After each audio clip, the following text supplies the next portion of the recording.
Good evening, RPG Limit Break viewers, free enterprise fans. I hope you're excited to be here tonight because I sure am. We're about to watch a race between BadKarma and Eykir in the round of 32, Red Moon of Zemus Zone 5, waxing bracket. This is going to be one heck of a race, and I'm very excited to see how this goes. We have NG Dave doing our tracking, Smapety running the show, and I'm joined in the booth by Vitasia. Good evening, Vitasia. How are you? You know, I am so hyped. I've seen a lot of Blue Moon brackets. This will be my first experience watching a Red Moon seed live. Both sides of the bracket have been absolutely fantastic to watch run, and they're just enough different that this is going to be super exciting, and I'm really looking forward to this particular race. Both BadKarma and Eykir are longtime members of the community, very, very just excellent runners. So we're going to see some high-level play from both of these runners tonight. Speaking of high level, we have hit the high roll of starting characters. With this flag set, you can either start with Cecil or Edge, which are equally likely and the ones that you're going to see most often, but our restreamer Smapety rolled up a Fu Soya start, pretty rare. I believe right around 9%, a little under, a little over, something like that. But a pretty rare shot to see Fu Soya as one of your starting characters. It does mean that Cecil and Edge will not be in the seed. I would anticipate we're going to see both of these runners try to leverage Fu right away by taking on lots of boss fights, even if they're not one of our 8 required. Absolutely. Fu is a fantastic character. He'll still start with his equipment, but again, the way he levels up in Free Enterprise to make it more balanced, he doesn't level up like all the other characters. He still starts at level 50, but for every boss that he beats, gains 100 health and access to 3 more spells from his massive spell list. So takes a little bit to get him online, but after a few, he can really ramp things up. And we're left with a Baron key early and look like some semblance of guards here. I would really hope it's the Baron Guards. It only makes sense, but I guess it could also be the Kaipo Guards, the officer-soldier grouping. And I was wondering who the companion character is going to be, if it was going to be someone like it. To me, the companion character doesn't really matter, at least not for a while, so we'll see what they decide to do with Rydia here. I mean, having access to another Black Mage this early, it just kind of points to how we're likely going to end up building our party. Having Fu available so early, we're probably not going to have a whole lot of melee characters, or the melee characters we will have will be relatively underpowered. So might point to how we're going to build further down the line. BadKarma took a peek at the starting spells. Looks like Fire 1 may be the only offensive spell so far, but that should change pretty quickly. And we got Eykir finding, as you just mentioned, some more mages. We got a great Black Mage and a great White Mage also appearing in Mysidia, along with what looks like now a Kane in the Watery Pass. So I would say a pretty good starting set of characters to work with, but being the center point. Yeah, that's all I need to see. To be quite honest with you, you have one dedicated White Mage, you have 3, in reality, Black Mage casters. You hope to see maybe an early week available on Fu, but otherwise, the more spells you unlock, just the better it's going to go. And then you don't need a whole lot of equipment with Mage casters. Yeah, it'd be nice, but I'm perfectly fine casting Nuke, mostly naked. It does perfectly good damage there. It sure does. And I saw BadKarma pick up an exit, and I think that might have made his decision for him. He's going a little deeper than you often see in Watery Pass, but he's got that exit in his pocket. I'm pretty sure Fu did not start with exit. So we'll see if BadKarma right now looks like on the path of perhaps full looting Watery Pass, and we'll see if he can pick something up here. Yeah, it's an interesting decision. With the mages, you're probably not too thrilled about the party that you have necessarily. Although Kane is a pretty decent starting member, you just hope to get some sort of equipment to help get through just the first couple bosses until a Fu gets online. So far, to me, the standout item has been the Ether 1, considering that we have this Fu start. That you might be able to, depending on how you clear out the bosses, might be able to fully clear the underworld with the overworld with what Fu starts with and that Ether 1 added in. We'll see if there are any other high-value items, such as a Charm Harp. I'm not sure if that falls into the high-value category for BadKarma. Second one, you see that double Charm Harp, Atasia? Oh my goodness. I mean, we're going to be selling all the harps, and too bad they don't sell for a whole lot. No matter how gilded the harp might be, no matter how talented, harps and most musical instruments do not sell very well at pawn shops. So they don't, but we are halfway to a 4-man Eddie band, so we'll see if that comes to play.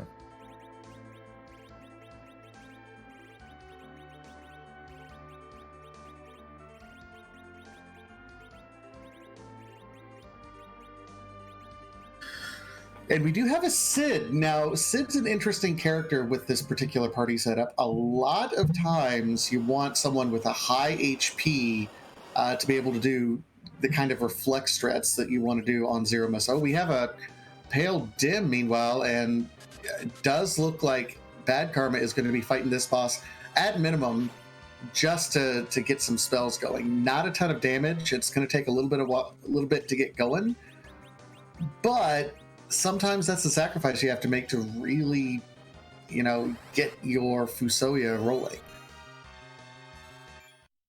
Tempting to get some working with Drain Spell, but decides to reset out of it, as you're saying. Not a lot of damage. We have Rydia opening up her free summon, the Mist summon, kind of her namesake summon there. So we're probably not going to see that used, but she now has it, and Eykir is going to give us our first look at the Hobbs boss. No longer a character pickup under these flags. Instead, just a look at the boss. Was that King Queen Evelyn? Yep, that was King Queen Evelyn. The Red Moon restricts which bosses are going to be available because we don't want any freebies. This is designed to challenge the runners, and even though we have limited equipment, none of the bosses are going to be free. We have a very, very small % chance of having a Water Hag show up in the list of required bosses, but no such luck here on this particular seed. So King Queen Evelyn, as much as we'd love to see them, I don't know. I would say we're probably not going to do it, but at the same time, we're trying to unlock Fu spells here. So yeah, it looks like Eykir's going to take it. Eykir did that 180. I think that's probably a wise move. I think with Fu, you want to try to get as many of these early quick bosses under your belt, because you never know when Nuke's going to show up, or if not Nuke, a level 2 spell, elemental spell, virus, quake, any of these spells. It's weighted so that the more powerful spells show up later, most likely, but you never know. And I think it's very worthwhile to do that. Absolutely. Just taking a second, we did knock down Rydia, so might be an indication of letting her take a little bit of a nap. We might slingshot her later. We might pick her up. It just kind of depends on what happens down the road. So worth noting that Eykir, at least for the time being, is going to let his Rydia take a nap.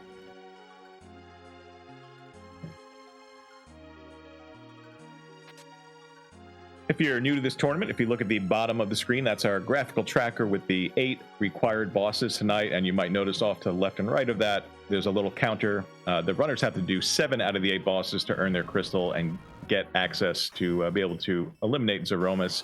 We have a Valvalis here in Antline, which can be one of the 8, but is not tonight. We'll see how BadKarma deals with the yellow spinning air elemental. That's a very interesting use of that Boreas. Typically, if we try to see J Adams used, held off maybe a little bit until they could be used on multiple enemies.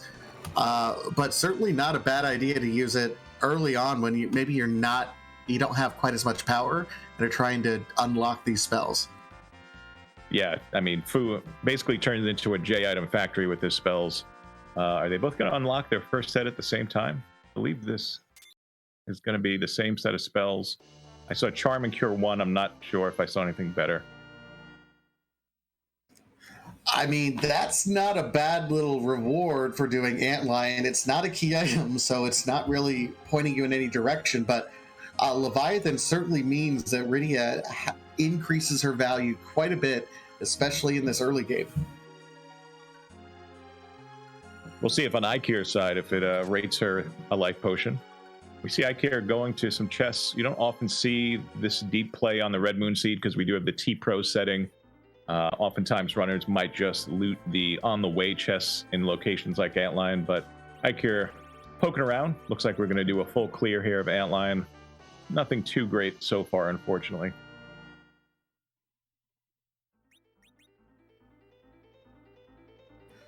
Karma does unlock the car wash. Unfortunately, I believe it costs 50 MP, and his Rydia right now only rocking 45. So going to have to get at least one more level. Oh, okay, it's a water hag.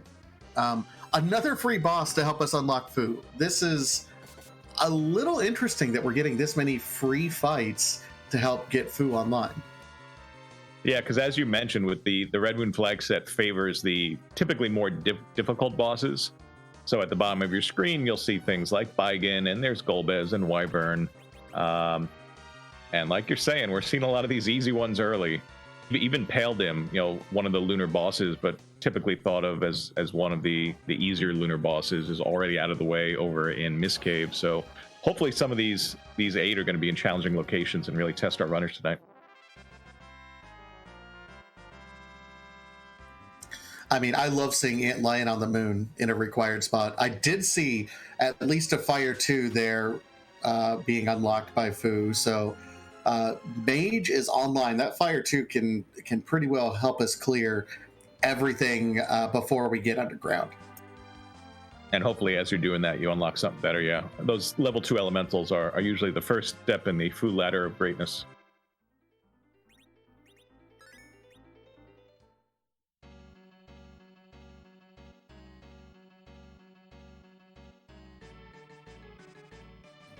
Eykir, meanwhile, getting saving and setting up and just kind of organizing his party. BadKarma sees another free boss and says, yep, I'll take it. Not a problem.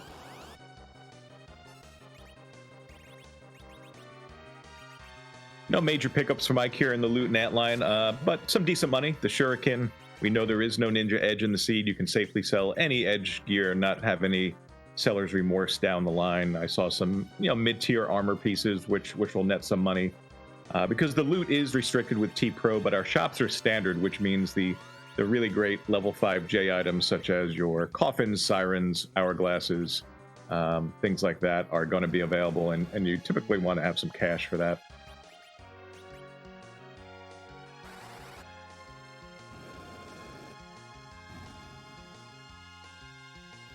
Meanwhile, Eykir is over here struggling a little bit with the Val. Didn't use the J items to really make quick work, but I mean, we do have a cane, so at least Val can be unspun at this point in time. I think Kane just stole HP from Val Vallis. Must be a Drain Spear or Drain Sword on Kane, huh? Yeah, I think it was a Drain Spear at that point in time.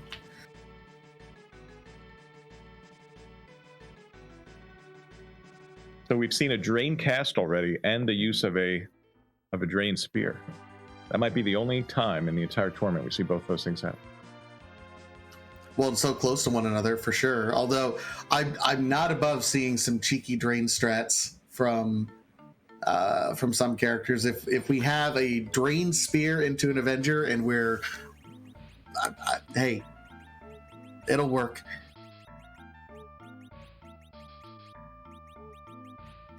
Yeah, it's been a while since I've seen the Drain Venger strats. Those are always fun when it gets you out of a otherwise nearly impossible boss spot.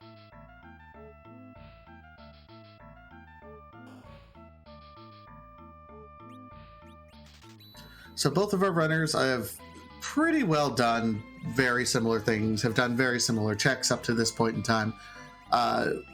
Looks like Eykir is going to be the first one showing us the Fabul defense location. Although, let me see, BadKarma is certainly cleaning up characters at this point.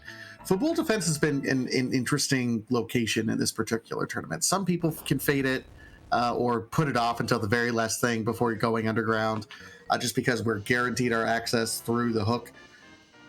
Other folks have made it a priority to do that because of the boss check that you can get here, and otherwise fade doing any of the Sheila checks because there's no bosses associated with those key items. So Fabul has kind of undergone a redefining in this tournament of importance. Yeah, I don't think I've yet faded it on any of my runs. I would find that tricky to do because we know it's going to be this flag set. I think you mentioned is Force Hook. So we know that we're going to have the hook before going underground. And if I faded Bull, I would think to myself, what if that was the Pinktail and some amazing piece of gear that would have made everything else easier, or of course any other key item. But sometimes I would just find it so hard to ignore that unless it appears to be a really quick and free route. But I'm kind of, at least on the overworld, I want to get everything done before diving. BadKarma, meanwhile, going up Mount Ordeals, showing us our final character check. It is a Porum, so oops, all mages. I think the only mage at this point not appearing in the seed would be Old Man Tella. So, I mean, this has been really an interesting setup up to this point in time. It's really pointing in a very specific direction that Zeromus is going to be fought with, isn't it? Yeah, your prediction early on of seeing that first black mage in Rydia, and that it's kind of held true with all these mages. Kayn on a mage team, you often think, well, if Val Valis happens to show up, we have our out with Kayn. But we've seen Val, but Kayn, can do a yeoman's job of getting through stuff with melee. So he'll probably be our melee character for our teams here, as Sid has been dropped. And our Fabul defense item is the Pan. So for runners like myself who do fade Fabul in the hopes of routing everything together, well, you're not rewarded this time. Oh, but that was a nice pickup. Yeah. That Gungnir Spear on Eykir's side, that's, there's not a lot of power available to our melee characters in terms of gear, but that Gungnir Spear, that's completely viable for endgame at this point. I mean, Kane's not going to be stealing HP anymore, but it is a much better weapon than what he was wielding prior to that. I'm looking over at BadKarma's side as he takes on the DMs at Ordeal Spot 1. And BadKarma's team names are asking a question. They're saying, would you like to meet my party? Including Mr. Popular there in the middle. Or Mr. Poplar, of course. I think we got teak, ash, poplar, cherry, and I believe red oak.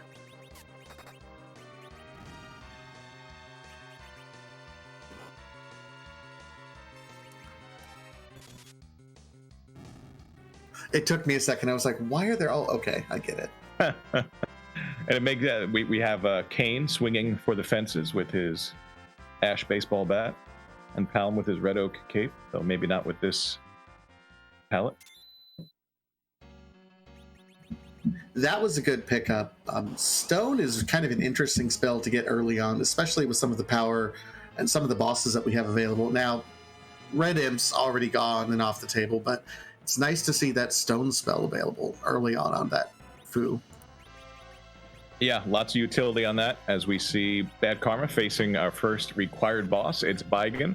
Baigen can be a handful in the back attack spot when you have a weak team, but we have a Fu, and I don't think we're going to have any trouble knocking off the first out of the 7 required that BadKarma will have to defeat before fighting Z here.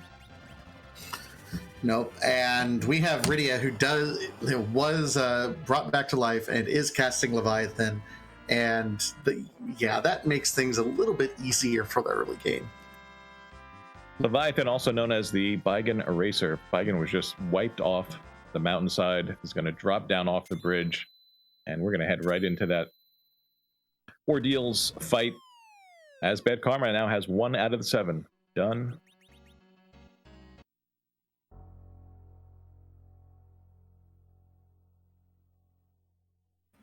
Eykir, meanwhile, doing everything but Mount Ordeals, which is an interesting play.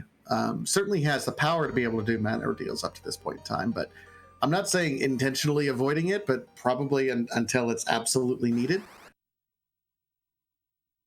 We just got a shiny rock over on BadKarma's side. That was the Earth Crystal. I would imagine we will be doing that, or at least seeing the treasury before we dive deep.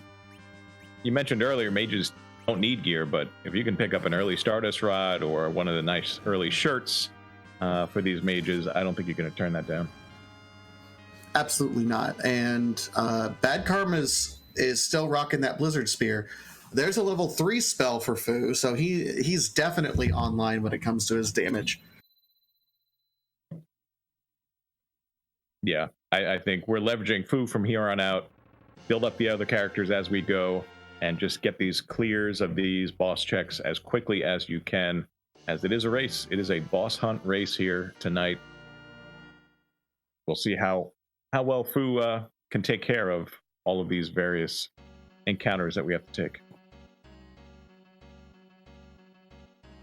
Between Fu and Rydia, I mean, the early game is going to be very, very doable.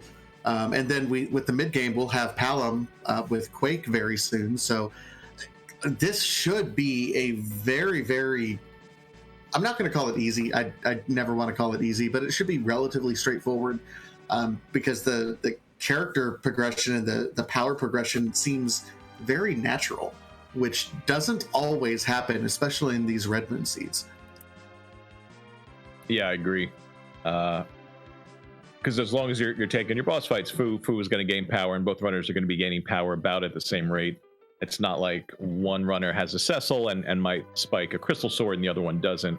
But we'll see if we can spike anything great here in the basement of Troya Castle, because I think it's time to play our favorite game. What's that game called, Vitasia?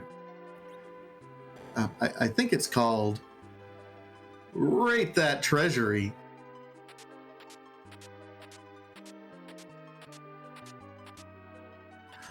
Defense Sword, Cursed Ring, Zeus Gauntlet, couple Crystal Rings.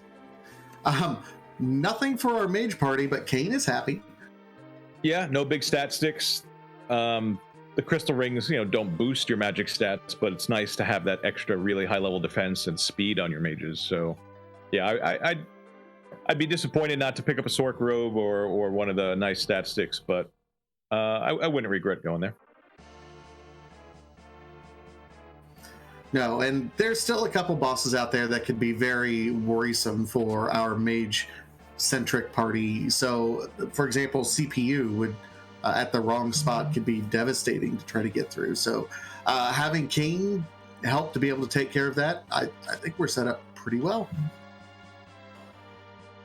Check out what's going on Eykir's side. Eykir doing one of the checks that some runners may choose to save to last, might fade for a very long time, and Eykir's getting it out of the way. This is the package check. No longer gives a character. You might have just noticed a pig summoning a Titan, as they do sometimes, and we're about to get a boss check that BadKarma may not do. So if this hits for Eykir, this could be pretty big.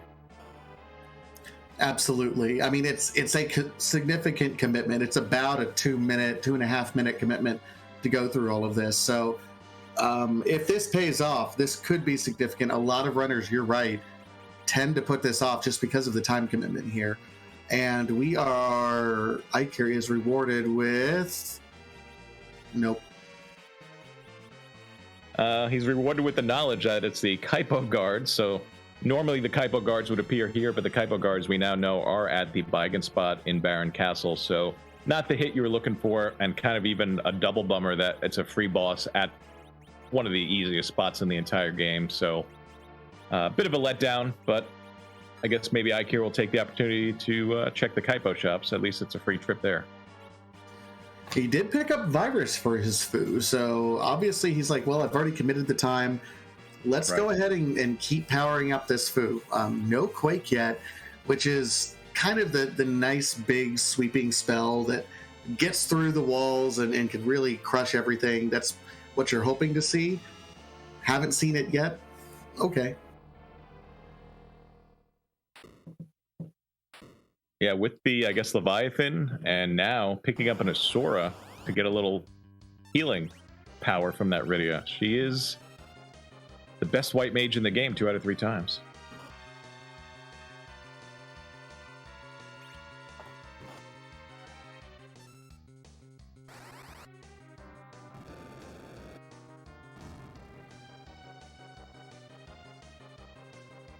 Why were we focused on the right side of the screen? Is something going on over here on the left side of the screen? Yeah, that's what it looks like. This is absolutely the Fabul Gauntlet in the usually checkable one,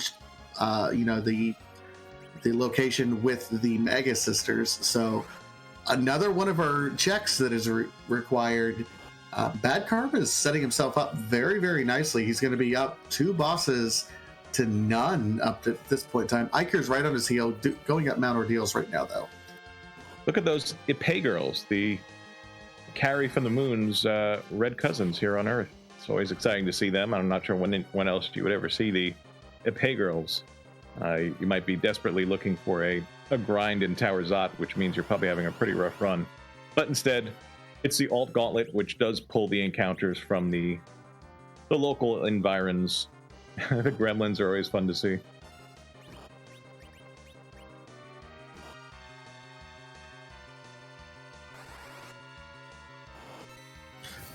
And there I mentioned that that stone spell just a little bit ago. I feel I need to go buy a lotto ticket because I'm just predicting everything that's going to happen immediately afterwards. It has found value. And you notice he used stone and he didn't try to use any water-based magic because it was gremlins. Very smart of Rydian not to cast Leviathan against gremlins. That would have been a bad time for all of us. Yeah, I mean, the screen would have just filled with them and then the gauntlet would never end. I also don't think that most of our audience is old enough to get that joke. I think you're giving our audience too much credit for being younger than you think. But yeah, I mean, you obviously you splash water on gremlins, they multiply. This is known.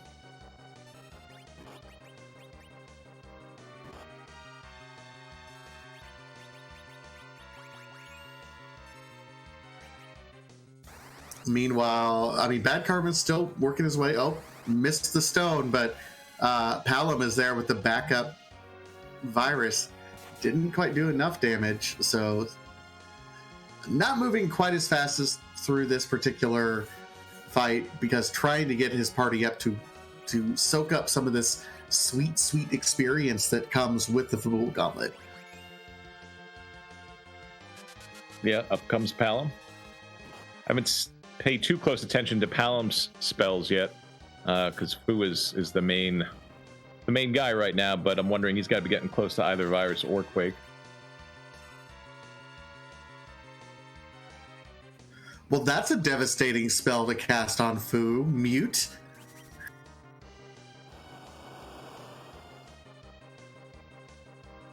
Yeah, I guess he can't just wave his hands and cast a spell. He's been silenced.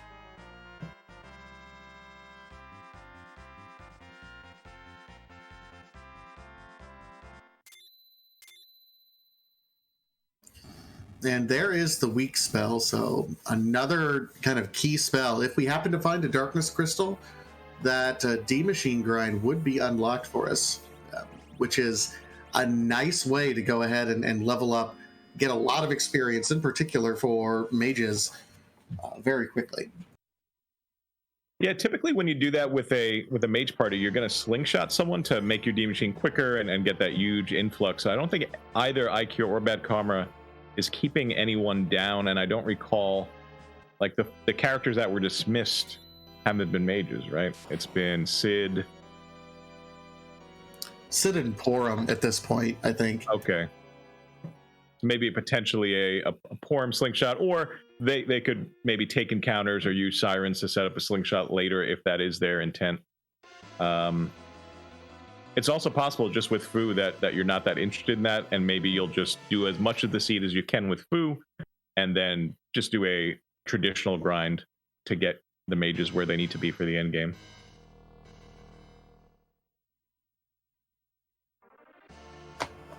Meanwhile, Eykir's through Mount Ordeals now. Got through, I think, a little bit quicker than BadKarma did because it's later, but hey, we have our third boss, Earth Crystal, proving 2 for 2 in our bosses here. Lots of value up in the Tower of Zot tonight. That's pretty good to see. Though, if you're BadKarma, if you're any runner, probably going to assume that your opponent's going to check it, especially getting Earth Crystals so early. So No gain, but you do know that you're that much closer to your own go mode.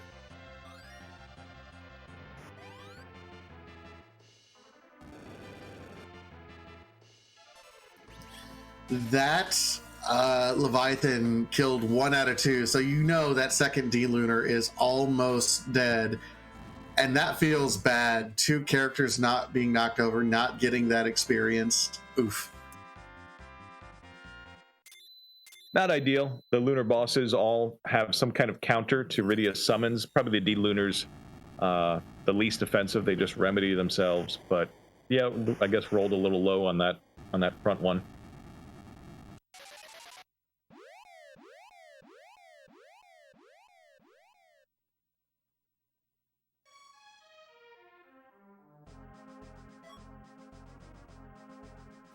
And there is our hook. So we are 3 bosses in. We've already done quite a bit of the overworld. I mean, if you think about it, we have Earth Crystal. I mean, I guess we could do Baron Key, or have we already done that? And I completely missed it. Nope. Using the nice bit of routing here, Zot, when you finish that, it plops you right down outside Baron. So BadKarma's going to be able to do the Baron in, and I would presume go directly into Baron Castle and get those bosses out of the way. This is a boss hunt seed, so places like Zot with 2 and Baron Castle, you know 1 already is not required, but there are 2 other spots that you can check, so I would anticipate both runners prioritizing these boss checks.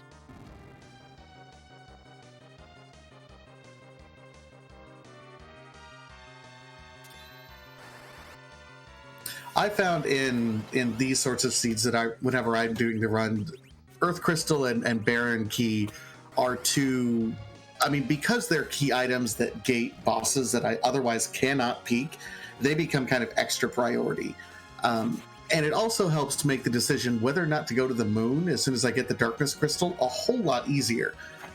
If you don't have Earth Crystal or Baron Key and you're checking around, but you get a Darkness Crystal, you're kind of left wondering, what's going to happen? Do I need to keep looking for some key items until I can unlock some more bosses on the Earth? However, if you've already gotten those 2 in particular out of the way, because those lock 4 bosses total, 5 if you happen to know that you need that particular Beigen check, then things like Tower Key, Twin Harp, and Luca Key are the only other key items that really lock those bosses. So it helps inform your decision a little bit later when to go to the moon. And here's the thing, I don't know if you missed it, but I certainly did. The other great thing about Zot is you get a peek at the Dwarf Castle 2 spot. I'm sorry if you didn't see it, someone in chat did miss that one, but if we can see it again when Eykir goes through that. So that's a lot of information from these 2 keys, the crystal and the key, on the overworld. And like you said, you're not going to have to make that call later if those items appeared, say, deep on the moon. Absolutely. Looks like we have we're buying a change rod, mute arrows. We had some interesting items available in the Baron shop there that's normally locked.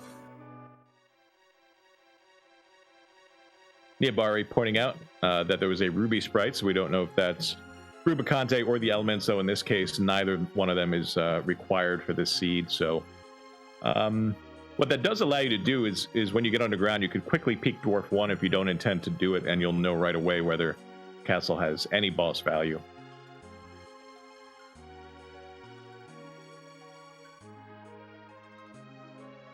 Yep. One of the differences, I think this is right, and I'm still a little fuzzy on the difference between Red Moon and Blue Moon, but I think in Red Moon, Warp Glitch also isn't turned on, so there's less of an incentive to do Dwarf anyway, because you're only going to get 1 key item instead of the 2.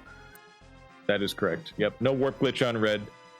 So when you are able to do Zot first, you can do the quick Dwarf 1 peek if you'd like to maybe try to save some time if you're not hunting key items, which might happen on a seed like this where we already have Baron and Earth, and if some of the other underground checks turn up Tower, Harp, Luca, then there might be less reason to fully do Dwarf.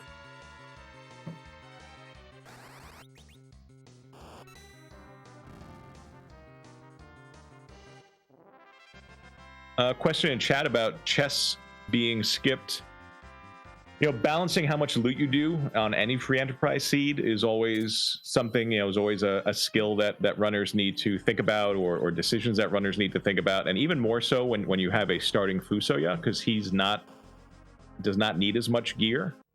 And then on top of all that, it is a mainly mage team, which also does not need as much gear. So you want to save time as much as you can, because we're hunting bosses, and we found one on the throne.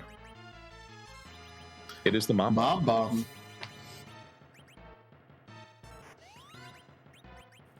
This party at this point in time, Fu I'm seeing with Quake, Rydia with Leviathan. I think we're close to, or almost have, okay, we at least have Virus. We're close to Quake with Palom as well. And then your Kane has Zeus Gauntlet and Defense Sword, so he's dealing pretty good damage as well. I don't think we're going to see the second phase of Bomb, even with its expanded HP pool. No, we didn't get the highest roll off of Rydia's first Leviathan, I don't think, but you might be right. I think this boss might dissolve away before the explosion. Or maybe not, let's see. Will this Quake do it? Will the next Leviathan do it? If we had Nuke, it would certainly do it. And as chat pointed out earlier, we're doing so many boss positions here because of Earth Crystal and Baron Key that, and there goes Mamba before they explode, that it's almost a guarantee that Fu's going to be fully powered and have those really high level spells. Let's see if we get them right here. So Berserk and Wall, Fatal.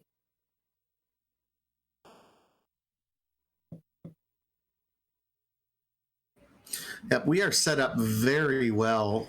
You know, a lot of runners, especially in these particular flag sets, try to segment the seed into different, you know, periods of time. You know, before I go underground, while I'm underground, and then when I go to the moon. But honestly, at this point in time, considering how much of the overworld that we've cleared, you know, being underground at 40 minutes or starting that particular process isn't necessarily a bad thing if you've already cleared up just about everything there is. And that Luca key is another great pickup. I love that. Not only did our restreamer Smapety roll a Fu start, he's also rolling all the key items right here on the Earth. This has the potential to be a very, very quick seed. You already see BadKarma at 4 out of 7, and Eykir, assuming that he goes to Baron, will be at 4 out of 7 before long. There's a potential that we could go down the hook route, see 2 required bosses, and then see the last one up on the top of Lower Babel. So we'll see. We'll see just how jetty this seed gets, but the bosses are lining up and the key items are lining up. But speaking of our restreamer Smapety, shout out to Smapety, shout out to NG Dave behind the scenes doing the tracking. They're putting the nuts and bolts together. So thank you to them. Well, now our Fus are completely online, because with those boss kills on both Eykir and BadKarma at almost the exact same time, Fu unlocked White, Nuke, and Meteo. That is a trio of spells, isn't it? I heard you like Fu Power. Well, Fu Power is unlocked. I'm very much looking forward to seeing another required boss at the Rubicon spot when they decide to walk down there. There's some sirens.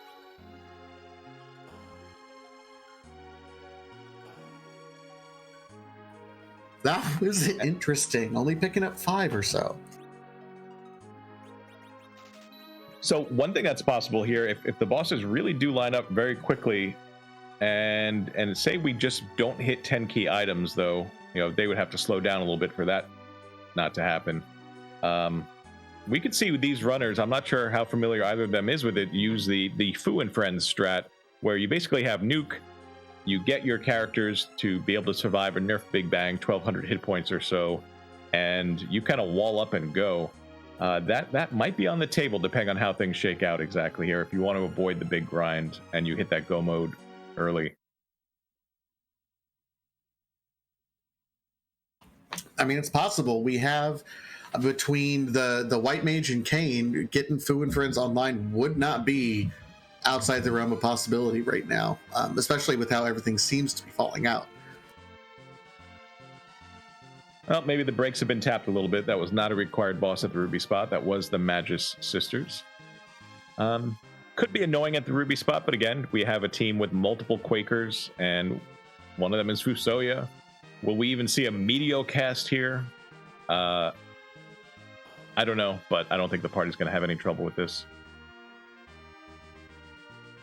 Nope, not at all. I mean, I remember vaguely seeing a rune axe, so if we really want to get cheeky, we can throw that rune axe on Kane and just kind of let him go to town, and that would be perfectly fine for those Magus sisters. Yeah, a little bit of adding injury to injury, I suppose, with all the options that we have against them. We'll see if anything can challenge this team at the King Queen Eblin spot. I don't see it. If anything is, there it is. I was just going to say, there's the curse ring going on BadKarma's Fu. If anything was going to be challenging agility-wise, well, now it's not, because you can make anyone go first with that curse ring.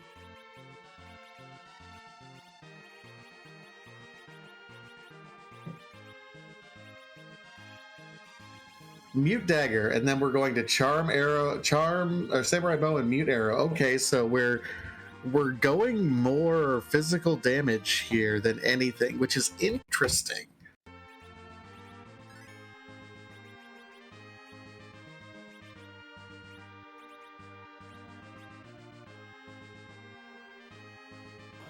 Looks like, though, we are getting Rydia lined up to go first, so maybe it's going to be an opening Leviathan cast, which, depending on the boss, could either do the majority of the damage, or, hey, look, it's a Demus, not a required boss, but under this flag set, killing the Demus does open up another key item check back in Mist Village, so, hey, for all we know, maybe that's going to be the tower key. Well, and we have to be very careful here. Eykir has absolutely gone through and went ahead and killed that package boss, remember? BadKarma hasn't, so he's going to have to remember not to enter through the front door of Mist to check that if and when he does, just because otherwise he's caught in a cutscene. He could be, or he could remember at the last moment that he will have at least 2 exit casters, because we have gone through Zot, so that's always an out if you ever find yourself stuck in Mist Village. But it does require remembering it.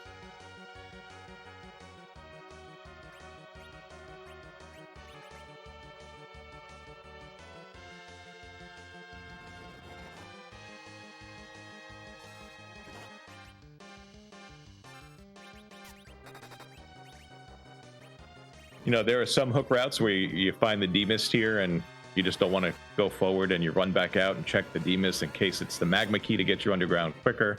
Well, under this flag set, that's not possible. This is a force hook, one of the newer flags. But also, with this team, you're not really scared of anything. No, I mean, Fu casting Nuke, even when he has Curse Ring on, a Nuke is still a Nuke. Speaking of Nuke, on Eykir's side, I bet he was trying to sneak a nuke in before the explosion. Unfortunately, for one of those bombs, it took a nuke, and it was very effective. That one bomb was obliterated.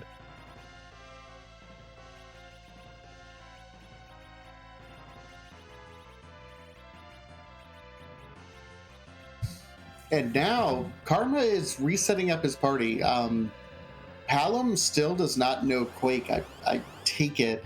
So reset it up so that Palom is actually going to be the bearer of our curse ring, and Fu's going to be the first one out the gate to be able to cast Quake and set Rydia up with a Leviathan afterwards. Yeah, that's a really nice 1-2 punch against these 3 bosses in this spot. Things that avoid that wall, which otherwise would protect Cindy in the middle, and hit all 3 sisters for thousands of points of damage. Pretty good.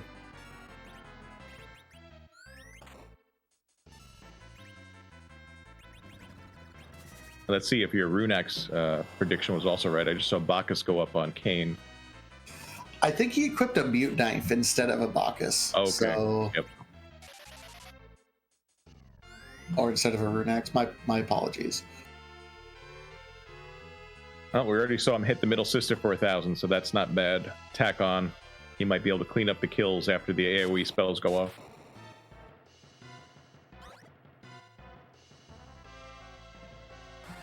Meanwhile, Eykir is showing us something we have not yet seen. Not comfortable with his equipment situation, has decided Eblin Castle, with its 3 trap chests, might be able to give us a little bit more loot here. Speaking of things we haven't seen, neither runner checked the Odin spot at Baron, did they? I did not see it, no. And that's, to me, that's at least knowledge. Even if you're not comfortable necessarily doing that particular boss spot, check it while you're there. So that's going to be a question mark for the rest of this race.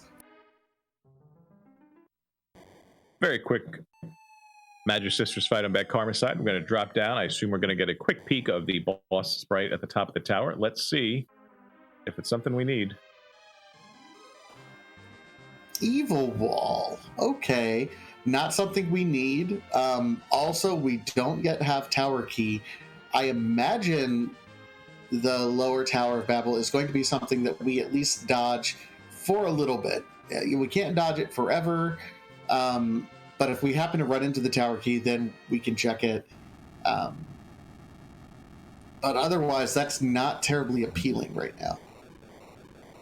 No, I mean, this team, of course, could pretty much handle anything, but like you said, it's the walk up without the Tower Key, without the... And you know it's not a required boss, so let's see where BadKarma chooses to go next, because we do have the knowledge that Dwarf 2 not required. Looks like it's time for some Sirens.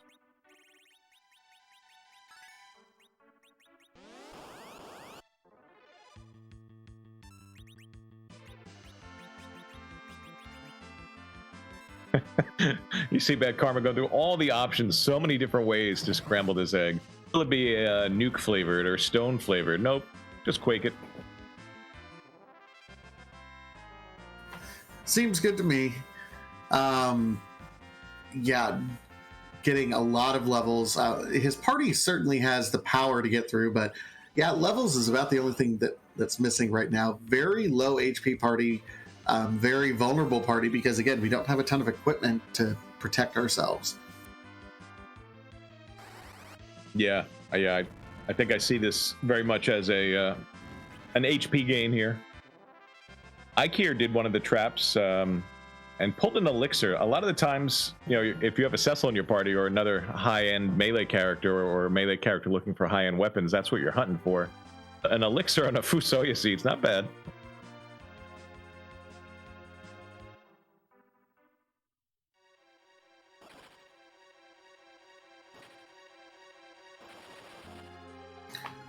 Meanwhile, Eykir still doing the trap chest on his way through Eblin Cave.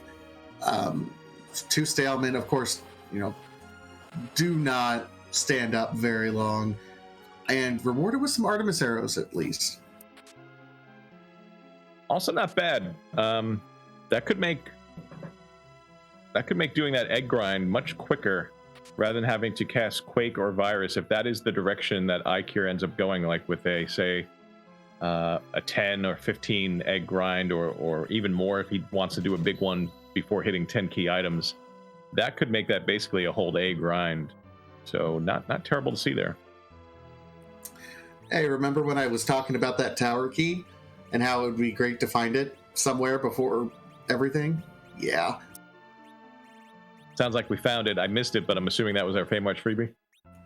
That does indeed be our Feymarch freebie. And I can't take credit because I didn't see it. All I know is I looked down and our wonderful tracker, Dave, clicked the buttons so fast that it made me look good. So I'm going to give Dave the credit for that one.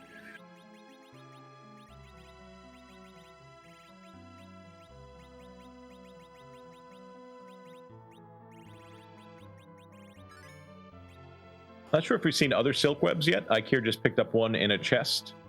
Silk webs, if we... looks like we're going to be going reflex strats against Z. Silk web is one of the keys to that. You want to be able to slow down Z's speed in that fight. There's some agility goals you have to make sure your mages are casting as many spells as they can, and Z is getting as few actions as you can make him take. to make those spell casts add up and skip the refill. So if we get that far, we'll see if that comes into play. BadKarma, meanwhile, not even checking the bosses before, already setting up, saying, "Okay, we're committed here. We're going to get ready to fight some bosses." That was at least a Rubicante. Oh, there's a Golbez there, isn't there?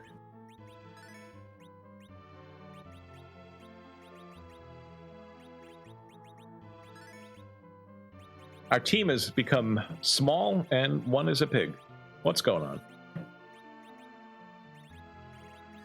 So this is, for those folks who do not know, this is a very common setup for a Golbez fight. Golbez is not a difficult boss if you set it up properly.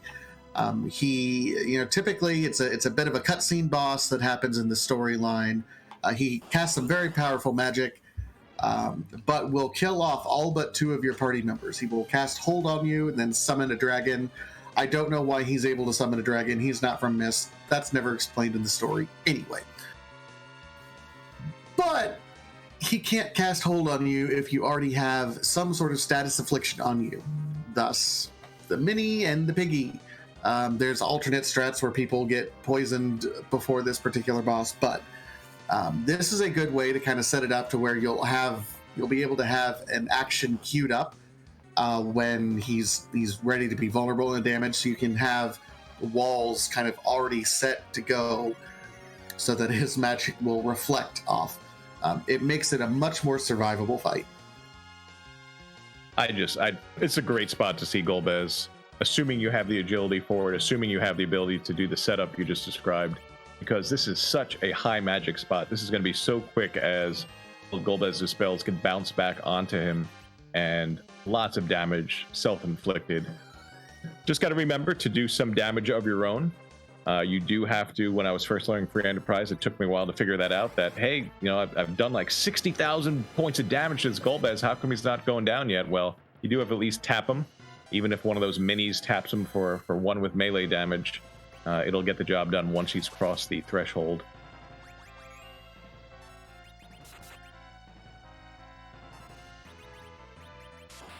This is going to be a big... Oh, no wall on that pig. I was looking forward to the big number landing on Golbez. No, and the interesting thing is when you fight Golbez in the original game, that particular spot that you normally fight him does not have very high magic attack. It's designed to look intimidating, but be very, very doable. That doesn't help us in the randomizer. It makes him much scarier kind of outside that spot.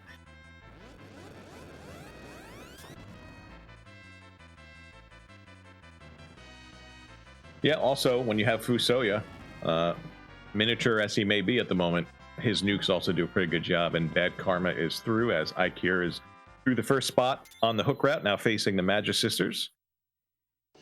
That number is getting big on BadKarma's side. That's 5 out of 7.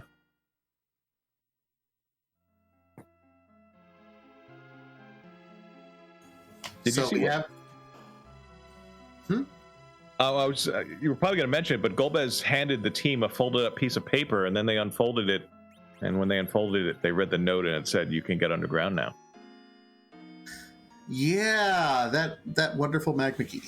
The magma key is one of the most disappointing items to get in this tournament. Unfortunately, it does literally nothing. Almost like Sand Ruby, but it's a key item, so it counts toward the key item count if you're kind of trying to guess. So we're at 1, 2, 3, 4, 5, 6, 7 so far. Is it 8 with the pan?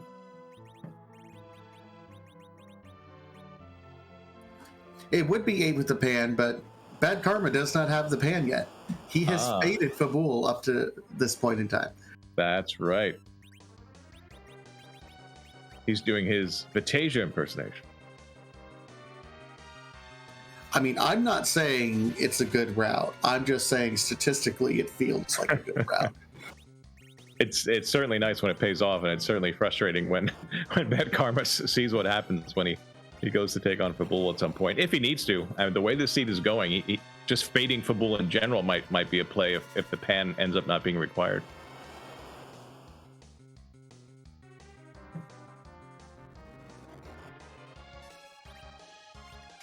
I mean, so far this elements fight is going reasonably well. Yeah, Rosa's feeling not great, and yeah, okay, our Palams has completely fallen over. I think there was a save in between both fights, so I don't think there's a danger of losing the Golbez progress here. No, there absolutely was a save, and meanwhile, Eykir is underground. Eykir is doing something different. Eykir, man of the people, doing something different and showing us something new. Has the pan, wants to kind of follow that up immediately. And I'm also wondering if Eykir is going to follow up on a certain something else that sometimes I like to do right away after getting underground when the D-Mist is in that hook route spot. If that D-Mist is holding our Darkness Crystal and Eykir checks it first, that could be a turning point, even though he has not gotten the Golbez yet in the Fey March.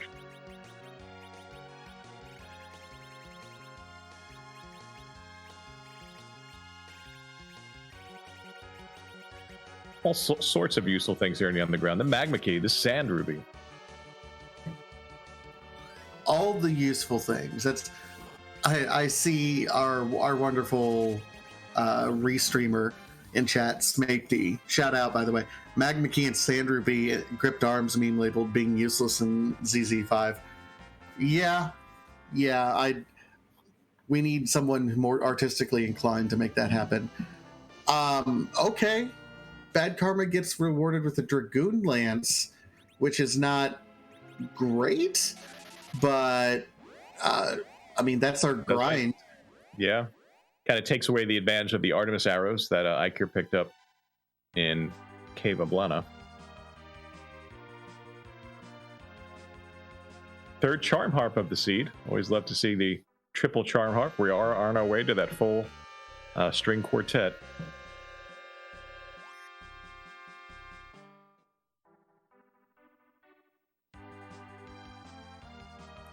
So we're at 5 of 7 bosses. The bosses we have not seen yet that we are still looking for: Antlion, Dark Knight Cecil, and the dreaded Wyvern. Well, I'm rooting for a Lunar Sparkle here, and I don't think we got it. Nope, we have ourselves an angry karate man right here.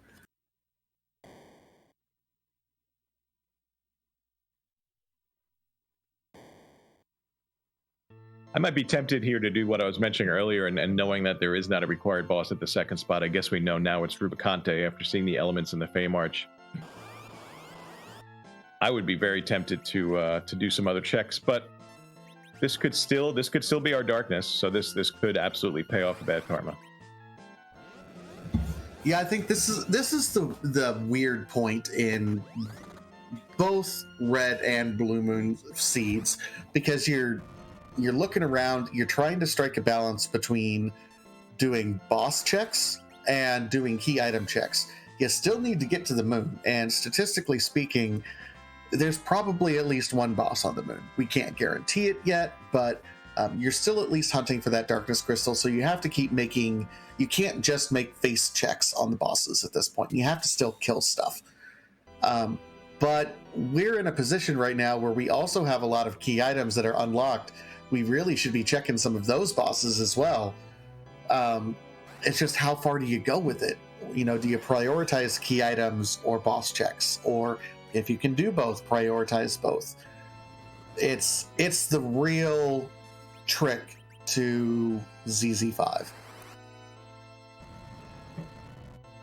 Yeah, and Darkness being huge, because I think, what does that unlock? 8 boss locations, and with BadKarma only needing 2 more. Darkness has to be somewhere in these last few checks. But you did mention we do have a few more available. We got Luca, Tower. BadKarma doesn't know it, but we have the Pan, and we also have that D-Mist.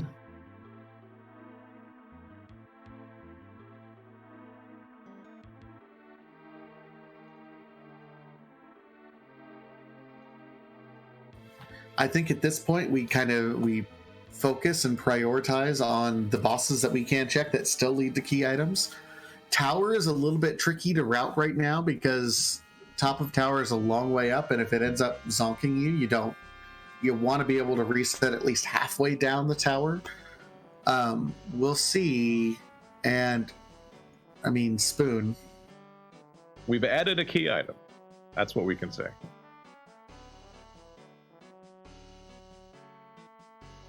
I mean, it does. This has been a very generous key item seed so far. It does mean both runners are going to be at 10 by the time they have darkness. So any grind they want to do will be pretty effective, pretty quick. The Foo and Friends idea is probably off the table at this point, just with the sheer number of key items and the available grinds. So I think we're just going to have some really powerful mage teams before too long.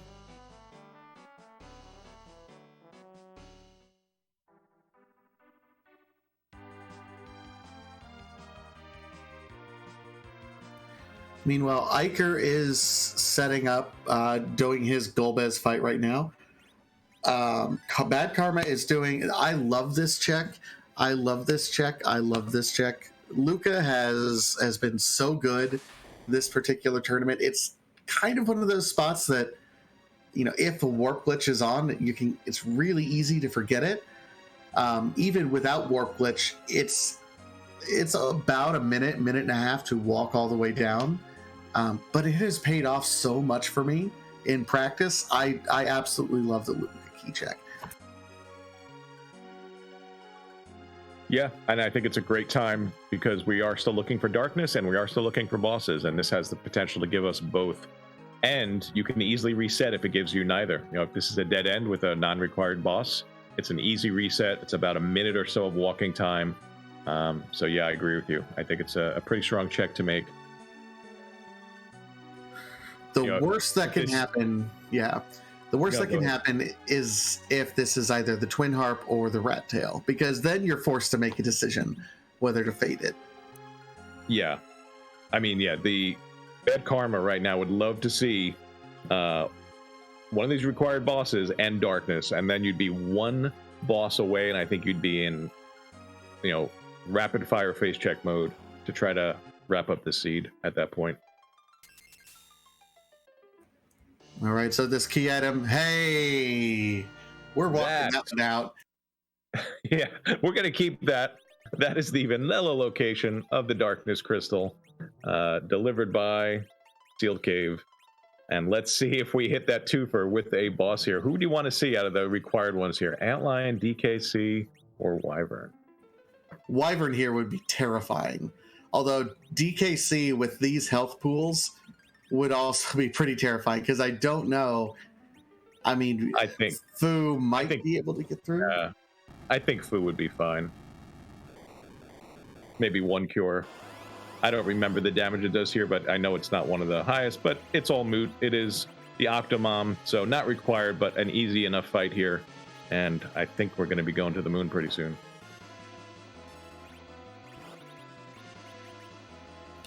Well, I tell you what, there's two things I would do before we go to the moon, and this is paranoid Vitasia at this point in time.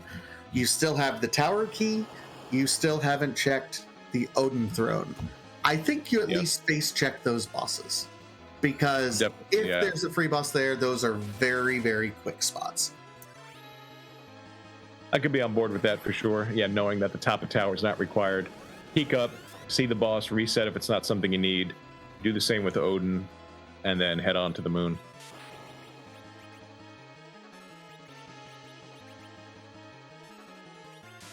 But yes, as Tracker Engidave says, this is face check mode. We now have, there's two bosses that we can face check on Earth in those two locations, but then it's to the moon.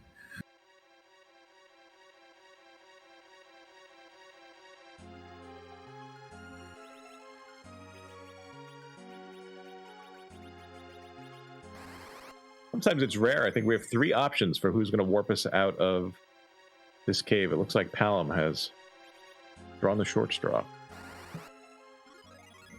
That's right. We do have three: Palom, Rydia, and Foo. Only one other character can cast warp, and that's Tella, and he is Sir not appearing in this seed.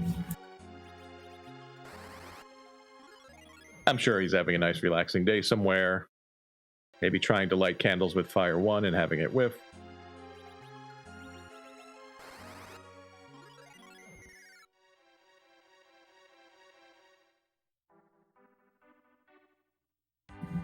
All right, so BadKarma, right now, I think it's fair to say in the driver's seat, Eykir took a little bit longer to get to the underground, did some extra looting.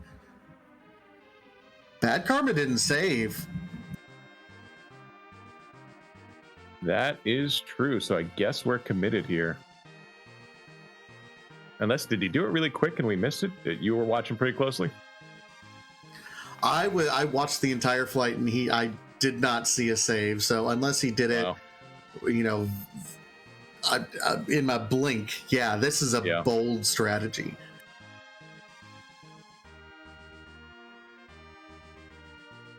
Eykir is now through the Fey March, got the Golbez under his belt, got the Dragoon Spear from defeating the elements in the Leviathan spot, and is now going to give us some of these remaining overworld checks after a quick touch and go.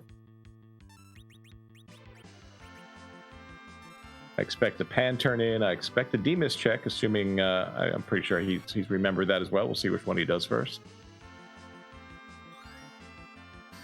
In the meantime, this is about the nicest spot that this party could hope to expect the CPU fight. This could have been in a very, very dangerous location, but instead, we're just going to set up right here and quake them all down.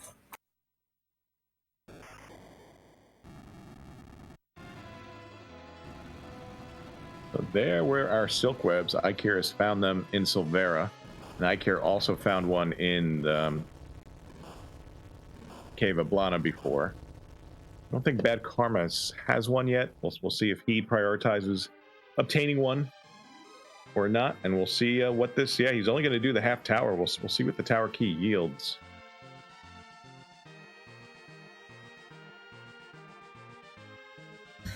Meanwhile, Eykir is about to do Sheila 1 and Sheila 2. Eykir, I think, needs to see Twin Harp here. Yeah. Twin Harp from the pan. Let's see.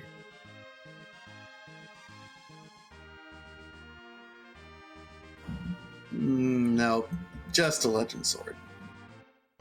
A star and a sword. One's a key item, but yeah, not really needed for this seed.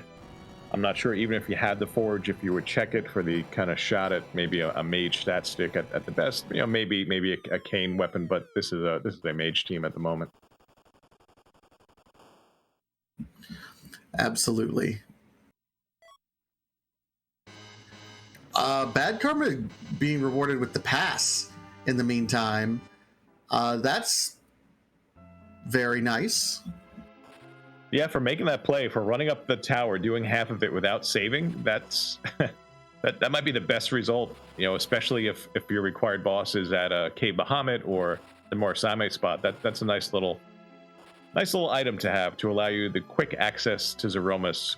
If you're new to the free enterprise randomizer, normally you have to have a over 2-minute walk down to the Lunar core to fight the final boss Zeromus, but the pass allows a very quick access to a backdoor in Troya on the overworld. So very nice to see that for Karma, and we'll see how quickly Karma launches that whale and where he goes with it. Will it be the moon?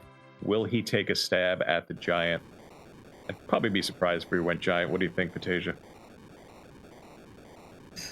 I don't know. I mean, when you're at 3 bosses at this point in time, you got to run the numbers, and looks like BadKarma is going to be checking. He's still checking key items. I think he's a little bit nervous about that Twin Harp, maybe leaving something on Earth for him. Wants to be thorough. I don't know. With 3 bosses, I think you just have to face check the moon first, and if you kill all the bosses that you find, and if you need to, then you go to the giant. I would rather route for optimism rather than pessimism. And the optimist in me says I will never have to set foot on the giant. Tracker NG Dave making a good point as well, because BadKarma didn't do the pan and then get the Sand Ruby, I think, from the pan bonk. not at 10 key items yet, so probably also wants to get there. And it looks like we're taking the curse ring off Fu, so I think we're going to get our BadKarma is going to find out the news about the pan. Obviously, the pan didn't lead to darkness, and it doesn't really lead to anything useful other than the fact that when you get to 10 key items with the current flag set, you will get you do get double experience. So trying to think about the grind, and he'll be happy at least to get the KI.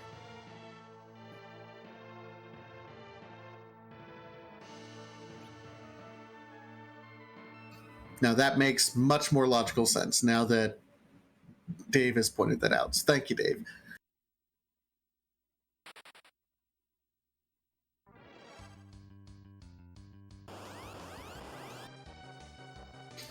PK in chat also pointing out, and we just mentioned it a little bit ago, so I can't believe it slipped my mind already. Again, that Odin Throne is still a boss check that we have not checked. It's been available to us for quite a while, for about a half hour yet. Even through doing Baron Castle, no one wanted to at least peek their head in on that boss. Yeah, I could see either doing it or not. Maybe, you know, if you have an earlier game party, Baron Throne, Odin Throne can be a challenging fight depending on who's there. But with Fu, I might have checked it earlier, just thinking that maybe Fu could handle a lot of things down there by himself. But hopefully both runners remember it and give it a look before committing to some other things.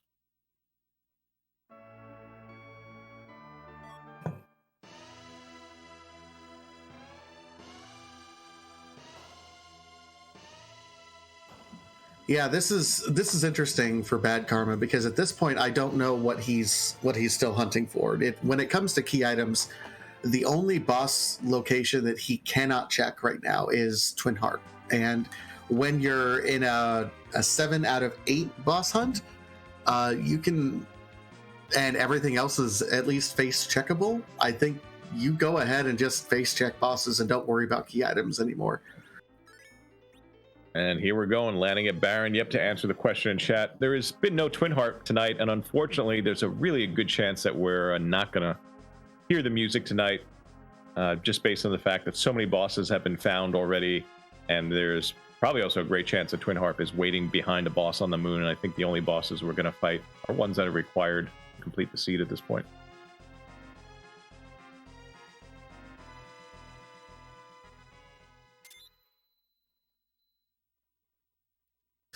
Oh, here's a sparkle. We found her. See, if we would have checked before, we would have been able to set up properly. Just saying.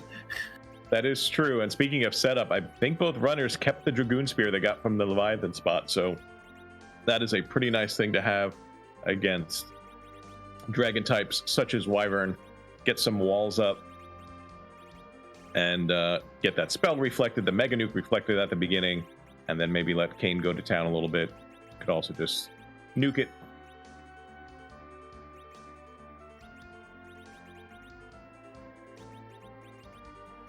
Meanwhile, Eykir is completing the cannon room. We'll see if Eykir decides to go to the top of the tower as well. Yes. Yeah. Without having darkness. Yep. I thought there'd be a good chance that he would want to kind of cross that one off the list, hoping it's darkness. We know up here in the booth with our eagle eye view that darkness was vanilla in the Luca cave tonight.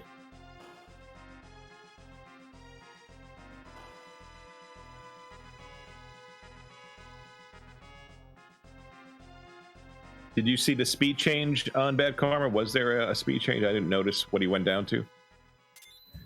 I blinked and missed it because, of course, I did. He did set up with no. He did set up with putting Palom as curse ring and kind of set that up. So overall, looks like he set up reasonably well. Got 2 walls off.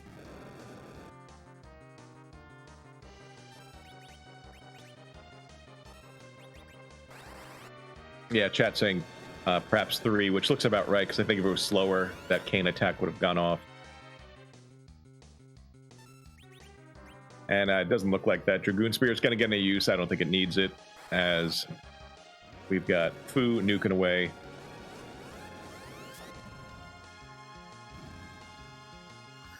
Nope, and that is a cooked dragon at this point in time. So we are now one boss away from go mode. And hey, would you like some Hanzo steel to be able to sell? Do you need to finance anything else?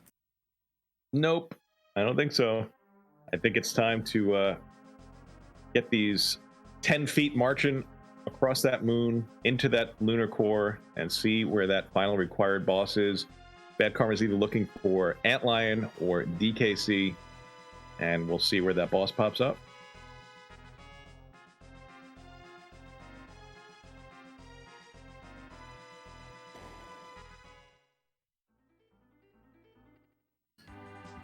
All right, which one are you hoping for? Are you hoping for a DKC or an Antlion? Because neither are particularly friendly at any location up on the moon. I mean, I suppose DKC and K Bahamut might be the only relatively challenging thing, but I don't think it is going to be super challenging. You just have to get, time it so that your core goes off correctly. Antlion's just going to get nuked off of the moon if he has the misfortune of being up there. Now, if it's Antlion, if Antlion is at the Giant 1 and DKC is at Giant 2, that could be kind of fun. Again, it's not going to pose any real challenge to get through the Antlion there. It's just going to be kind of time consuming with all the HP. So that could be fun for us, and it could be if BadKarma goes moon and Eykir is able to go Giant first, might be the way for Eykir to catch up at this point, if the bosses end up being on the Giant.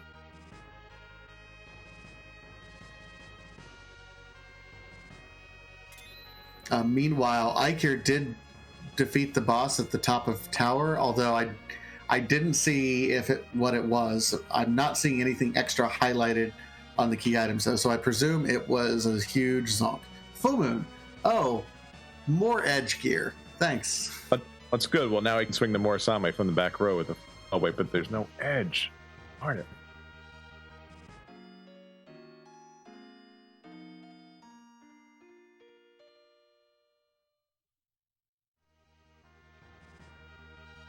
So Luca Key was from Baron, right? I believe the Baron Castle check. Yes, I believe you are correct there.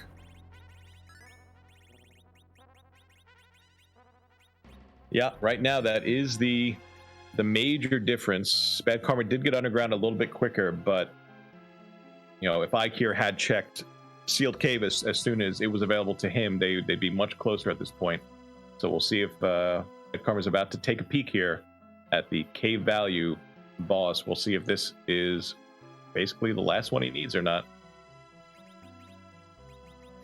That was a Leviathan, so we are exiting out immediately.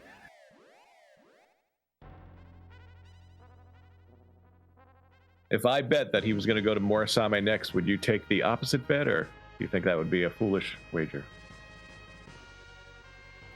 I mean, it's what I would do, and BadKarma and I seem to have a lot of logical consistencies together, so I'm going to say he's absolutely going to check Mura Altar first.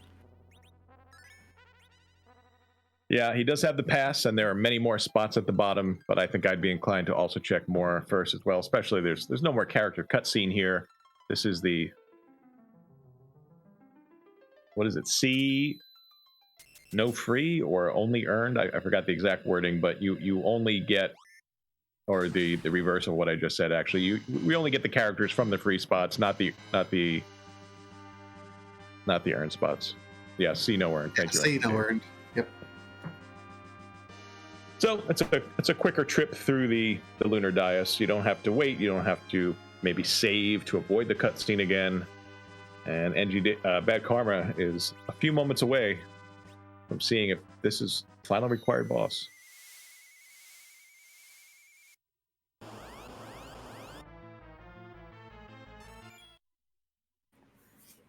Dr. Dialogue himself, and we said, no thank you, sir. I don't have time for you. Eykir discovering Darkness Crystal, Moon Access, Giant Access in Sealed Cave, and is about to take on Octomom here. And then we'll probably be on a full sprint to join BadKarma in the face checking.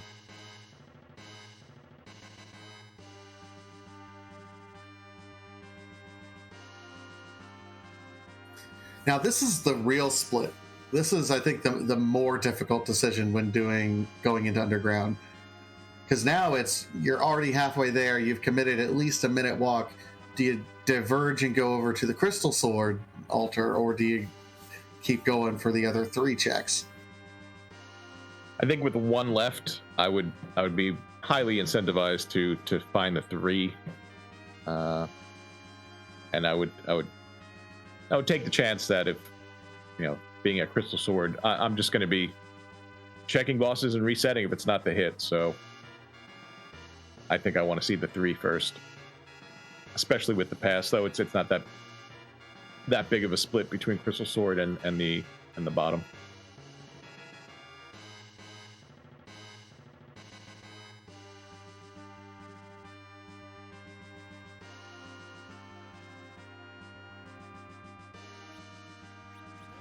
Does look like BadKarma is going to take a second and say, hey, let's go ahead and get the grind out of the way.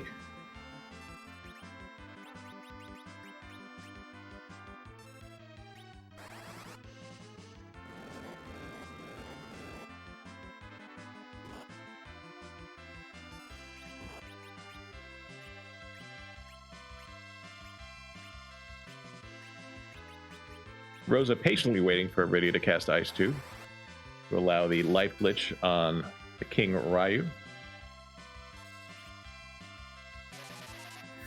Not quite enough to try to get a double life glitch, but that's fine.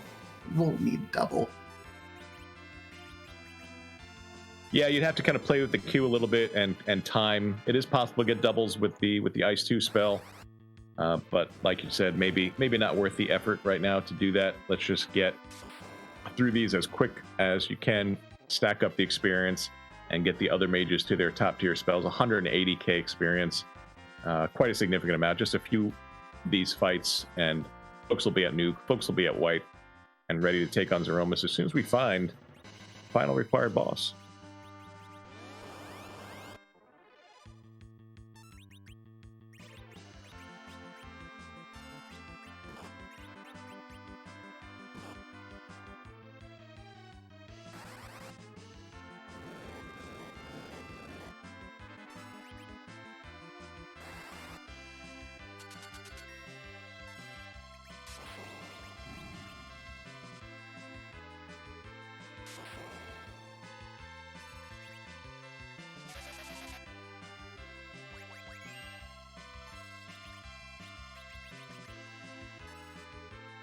Let's see if Eykir does any special setup, because it looks like he is about to go check that Baron basement throne, which we know is Wyvern.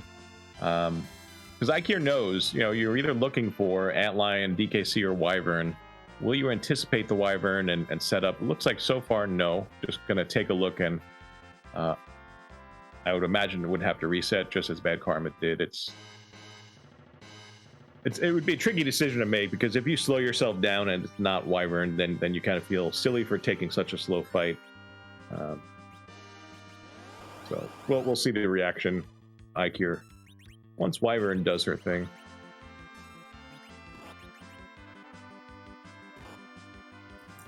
In the meantime, Karma taking another fight. Like, this is the point where I thought if he was doing Fu and Friends strats, he'd go ahead and start killing bosses right now. So seems to indicate to me he wants to keep shooting for higher levels, trying to get Nuke on 1 or 2 of his other black mages.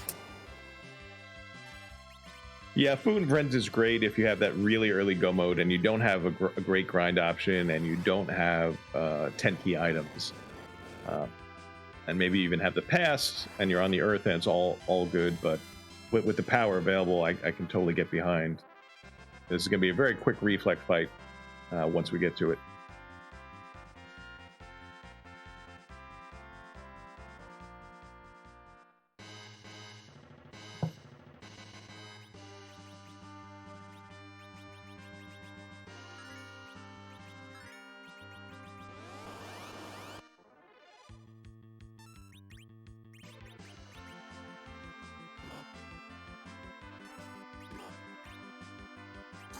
All right. While the grind continues on BadKarma's side, Eykir, round 2, saw the Wyvern and was like, okay, well, here we go.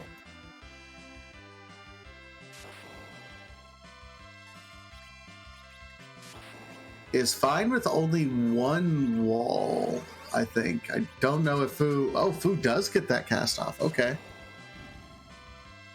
I know BadKarma was pretty low on Star Veils. Was Eykir in the same spot? Is he trying to save one? Because for that reflect strat that we've been talking about to work, you typically want at least one Star Veil. You could do it by casting Wall, but that's a little dicier.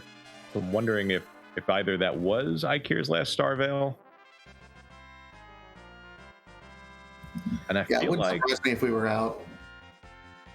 I could be confusing my seeds. I thought we maybe saw them in an early shop, but I could not tell you where, if that's true or not.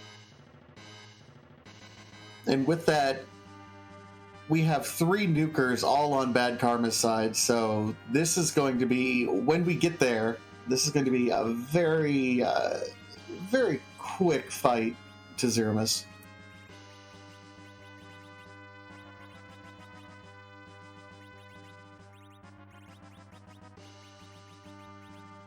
Well, both runners are now up to 6 out of 7. BadKarma are currently ahead by the grind and by a couple of boss face checks on the moon, and we're about to see the lowest 3 spots if we don't hit immediately on either Antline or DKC, but we're looking for that final boss.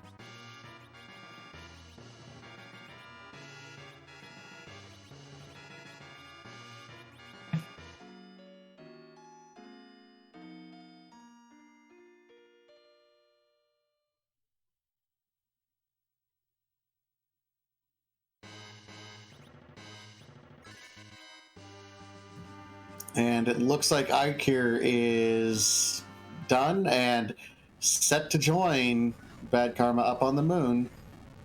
White Spear, I'm excited. Is this our hit? It's Ogo.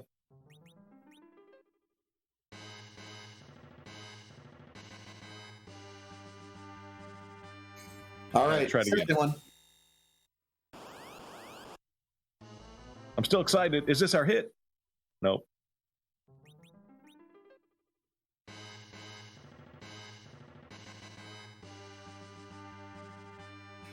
All right, we got one more spot over here in this cluster of 3, and then Crystal Sword. I'm starting to get a little nervous here. Yeah, when I'm in BadKarma's position, I just feel entitled. Come on, I walked all the way down here. I only need one more. It's got to be here. I deserve it. I want it. I need it. Give me the boss I want. Last chance before we have to go to Crystal Sword.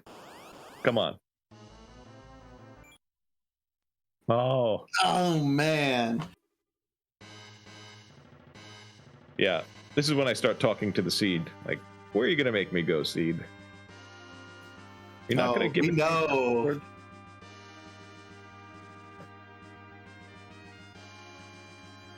All right, yeah, so it could be, we have the Crystal Sword altar, and we have 2 bosses in the Giant, and then the only other boss we have not seen is the Twin Harp. So we got to be close. And if you're joining us late, Eykir checked package early. It was the Baron Guards, but BadKarma's had that check available for a while. And if this doesn't hit, we'll see what BadKarma's decision is next.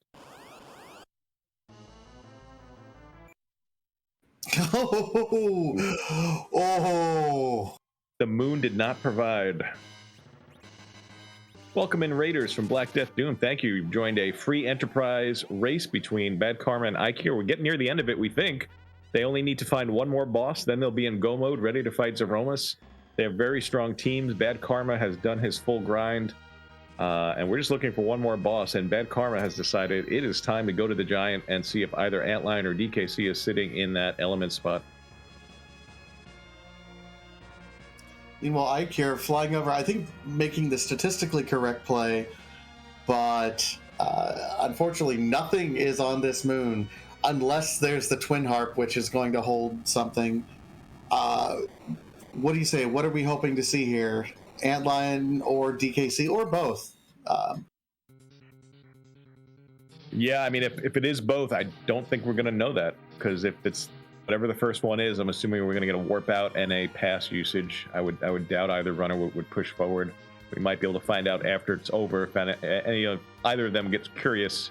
But yeah, we are narrowing down our choices. Nagamasa in chat asks, isn't DKC in Giant scary? I think so. But so is Antlion. That first spot that we're going to have to go to has a ton of health to chew through. And he can be very punchy for spots where we're not terribly well equipped. And you have to chew through a lot of damage. Now, we also have 3 nukers, so it shouldn't be overly difficult. But if he starts punching very quickly, that can ruin our day. Yeah, seeing DKC at the first spot, I don't think there's a ton of damage. We'd be able to just wait that one out. You wouldn't want to have to chew through DKC's 65k. And here he is. We have found our final boss. As soon as BadKarma gets through this, he will have the crystal and be ready to go fight Z. Decides to reset.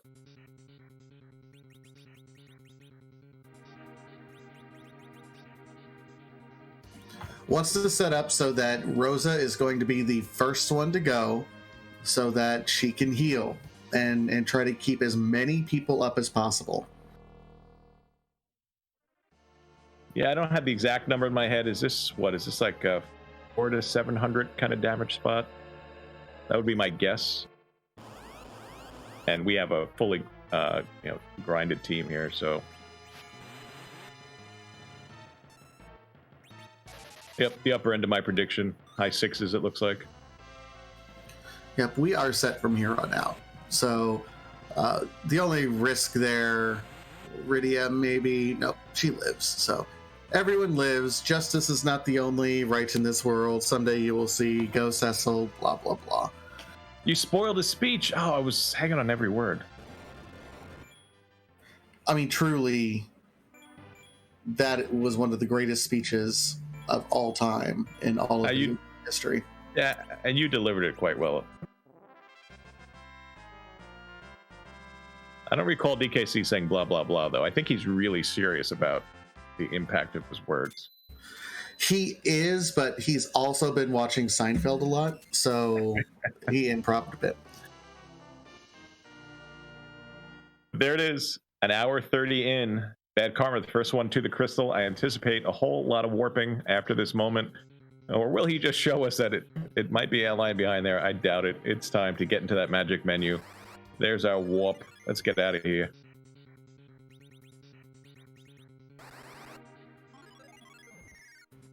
Oh, and as we're warping out, we're starting to see. I appreciate Pepita pulling the trigger quickly here. Some Z question marks. It is late. Is it? Does this mean it's nap time? Absolutely not. No one really makes Z's when they sleep. I don't know if you've ever noticed that. It doesn't really happen. Unless it's like first one to the end of the alphabet contest. I assume it has to do with our final boss. The Z is for Zeromus. I think that's where we're headed. You can see the whale went to Troya, just scaring all the townfolk there. We have the pass in hand. Here comes that shortcut we mentioned way back when we got that out of the super cannon room. We're slowing down our battle speed, and we are preparing to take on the final boss of this seed with reflex strats. Quick shopping trip first. What could be here? Maybe looking for those silk webs, which we know are in Silvera.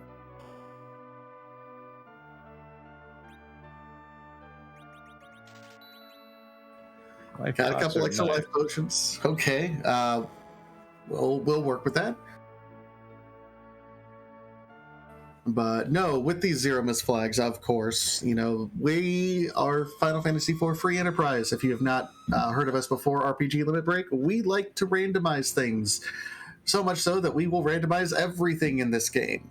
Unfortunately, Zeromus cannot be randomized. He's too much of a boss. We can't mix him up into the usual enemy pool.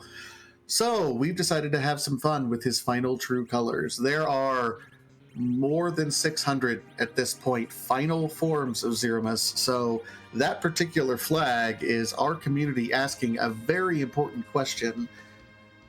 Whose butt are we going to kick tonight? That's right. I'm excited to see it. I've let my preferences be known before. I just like the ones that fill the entire screen. So I'm rooting for one of those humongous sprites. See if we get one. Yeah, there's a few other meme questions that are out there, like does the sprite have a butt? Is the butt cute? Does the butt wear a hat? Is the hat Does the cute? hat right, does a cute hat have a tie and suspenders? Do the suspenders have a monocle? Does the monocle have a little fancy mustache? I mean, we could keep going on and on, but I just want to see who this Z sprite is.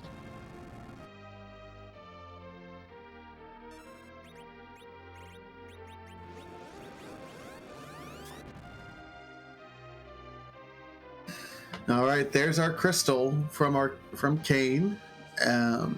Let's see what we got.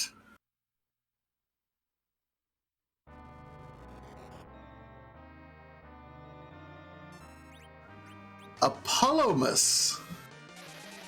We got a double butt.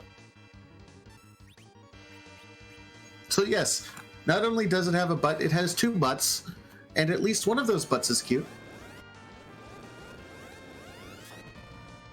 I don't think Apollomus thinks that what's about to happen to it is cute, though. We are in reflect mode. So the goal here is to cast these high-level spells, your nukes, your whites. You can see they're bouncing off the wall set up by Kane. And if you can do enough damage without doing any direct attack, it's going to skip. There's a refill of hit points due to mathematical limitations way back in the 80s and 90s.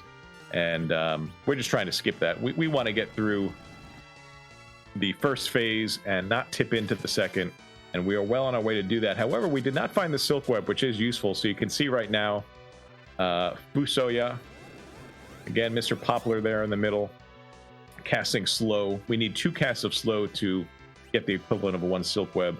So I don't know if that was the first one. Looks like it was, right? Was that the nerf? Well, yeah, that was the nerf, I think. Here's the big bang, though. So did do nerfs. Fusoya did fall over, taking a nap. I got to imagine Rosa. Well, maybe Rosa brings him up.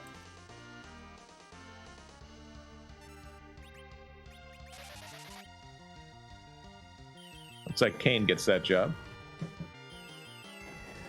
We'll see if BadKarma thinks there is a need to cast that second slow to get that full effect, silk web-like effect.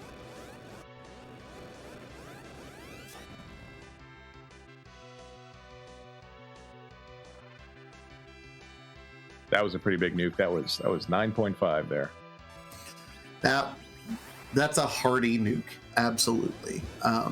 This is why you do reflect strats. They can be very powerful and very, very fast. Melee strats are all fine and dandy, but when you can do reflect strats, I always say go for reflect strats, just because of how quick you can bowl over this boss. Yeah, we are maybe 1 or 2 spell casts away at this point from ending this.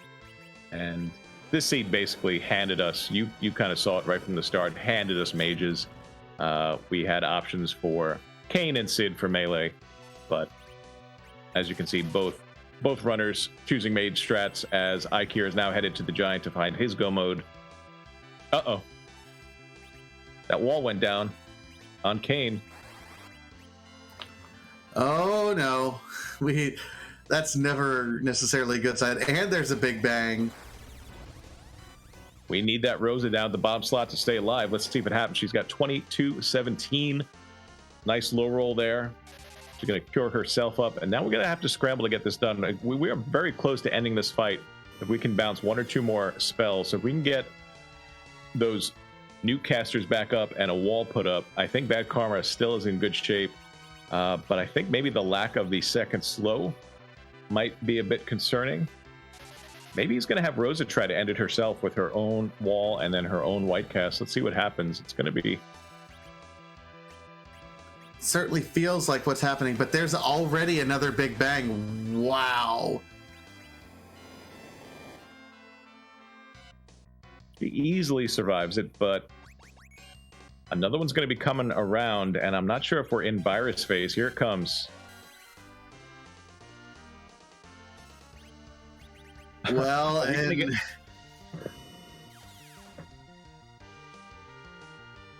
I'm wondering, you know, the virus was reflected. Can we just have a battle of attrition here? I don't know if we were quite that close, but right now Zeromus's hit points are ticking down because of that reflected virus. Could we get an HP run out here? I know you don't want to rely on that. We got to get more characters up here. And that life potion, I think, is well timed. looks like casting life 2 at this point in time. So wanting a full HP character to help out. Meanwhile, Eykir not giving up. Keep going until you see the dot done, because this is why, you know, no Zeromus fight is given. You keep going until you hear the bell. Absolutely. Eykir is now right there in go mode. So We'll be on his way to the Zeromus fight, right behind BadKarma. And the situation is we are out of any kind of veils, no star veils, no moon veils. So we have to rely on wall cast to get this done and deal with the very fast timing that's coming here with Z. So I think, yeah, unfortunately, Riddy is not going to survive that one as another big bang comes out. I got to be worried a little bit about Rose's MP here as well.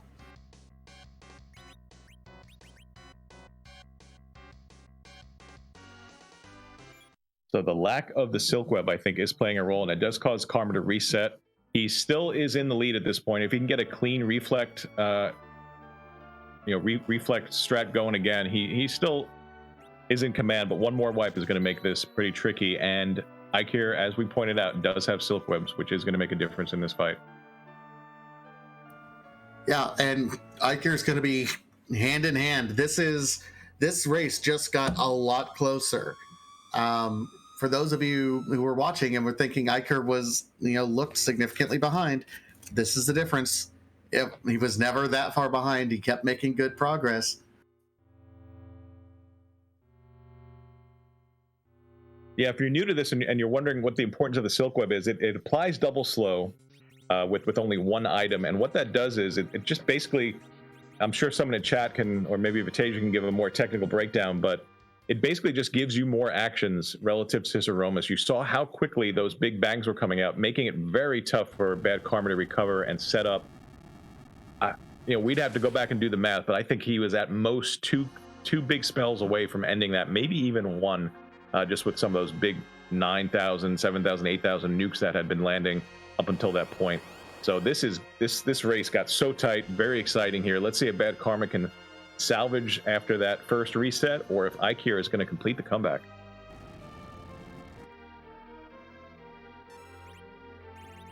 In the meantime, it does look like even Eykir is a little bit more set up in terms of levels as well. So this is going to be a fantastic race between these two through all of it. I'm gonna hopefully count on Dave, our tracker. I'm gonna try to do some math on both sides here, trying to keep track of how long until the refill for both of these.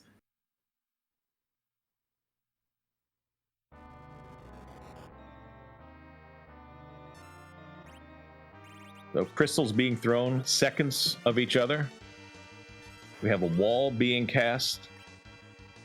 First nuke comes out. Kane leaps into the air, doing a little extra damage here at the beginning.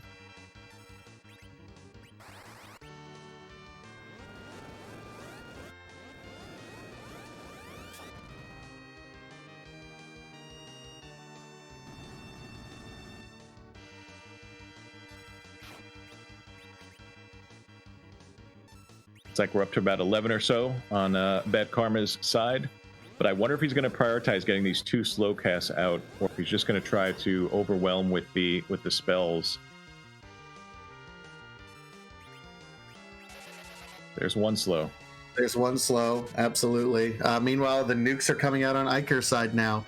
So we're at about 21,000 damage right now.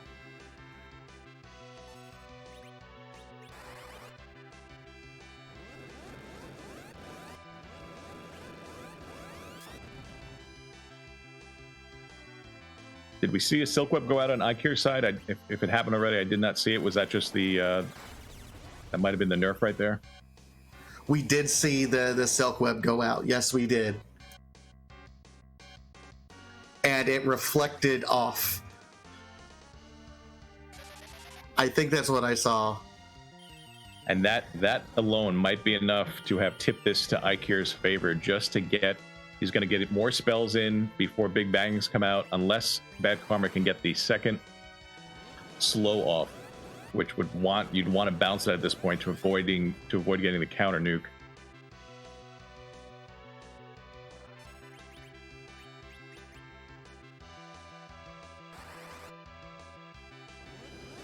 This is a fireworks display on both sides of the screen.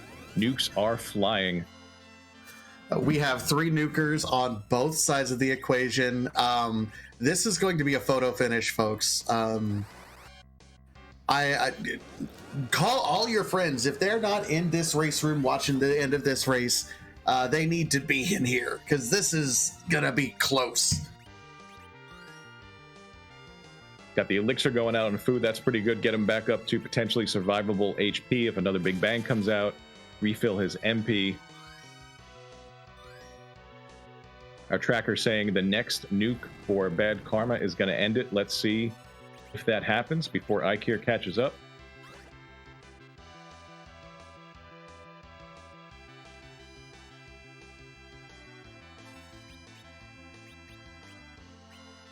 We see that early Asura purchase paying off on Eykir's side. Rydia getting the full heal off on the team.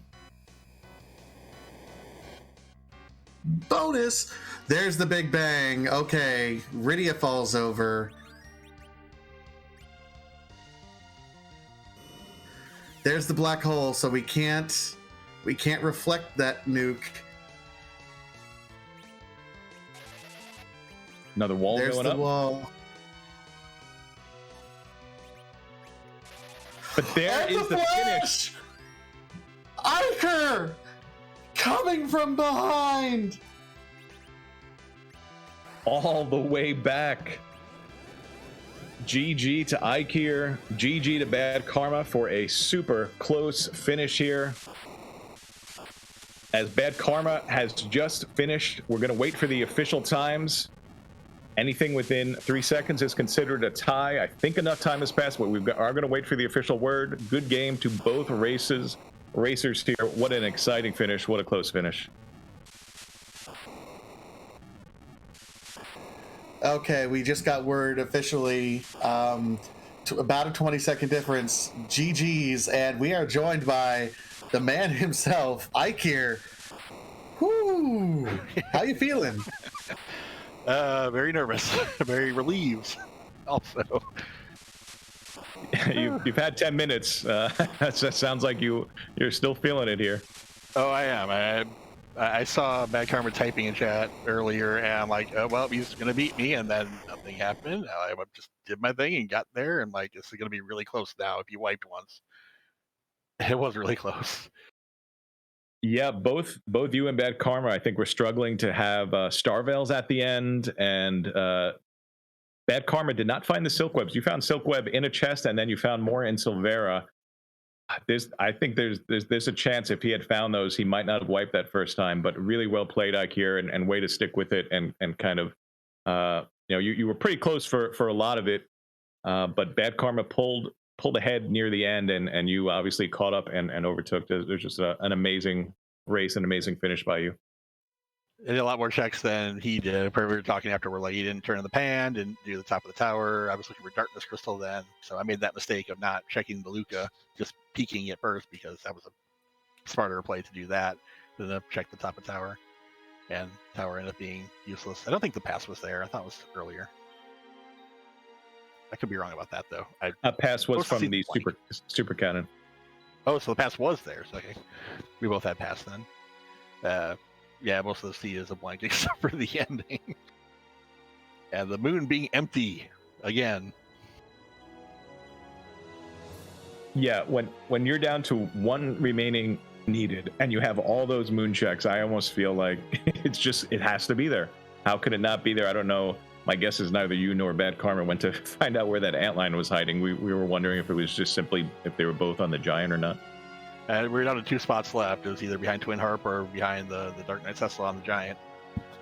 Obviously, we had to go kill the Dark Knight Cecil because we didn't find the other ones. I don't know where Twin Harp was. I forgot to look at my thing and see. Yeah, I'm not entirely sure if we checked either. I mean, the end of the race was so close. We're just excited to chat with you afterwards. I wanted to ask you about, because you also dedicated some time to get either getting levels or getting some extra gear in Eblin Castle. That was another check that you had made that BadKarma had not made, although there really wasn't a whole lot there. What's your thought process there on Eblin Castle, even after the Earth Crystal Troya treasury?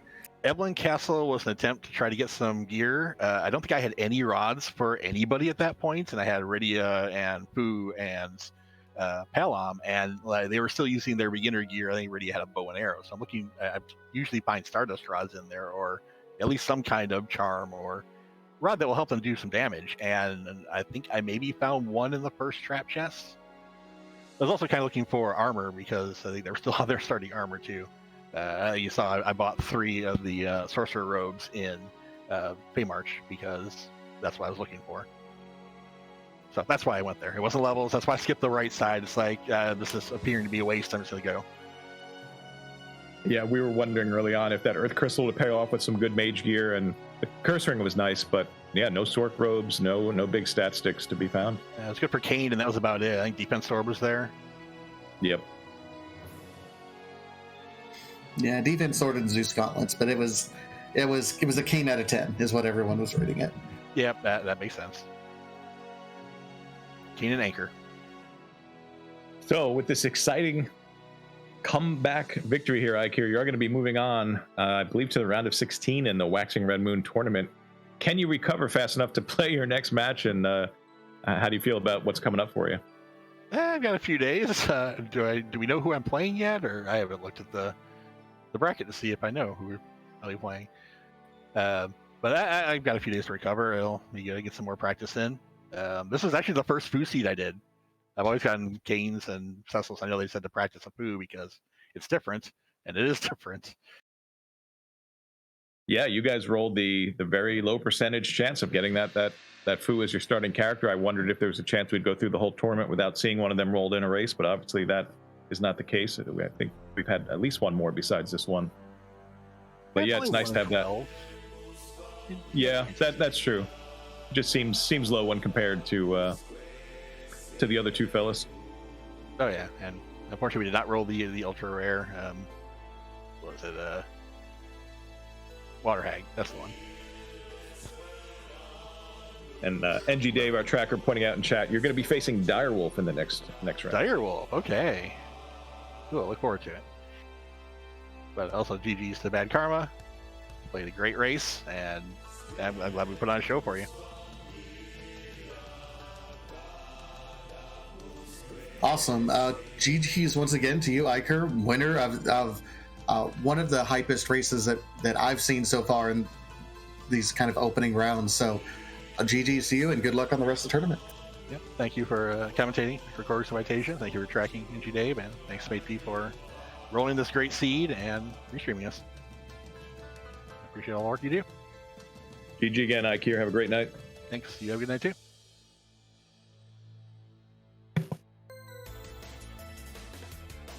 Yeah, that was, I'm not sure how many finishes we're going to see like that, but very exciting finish.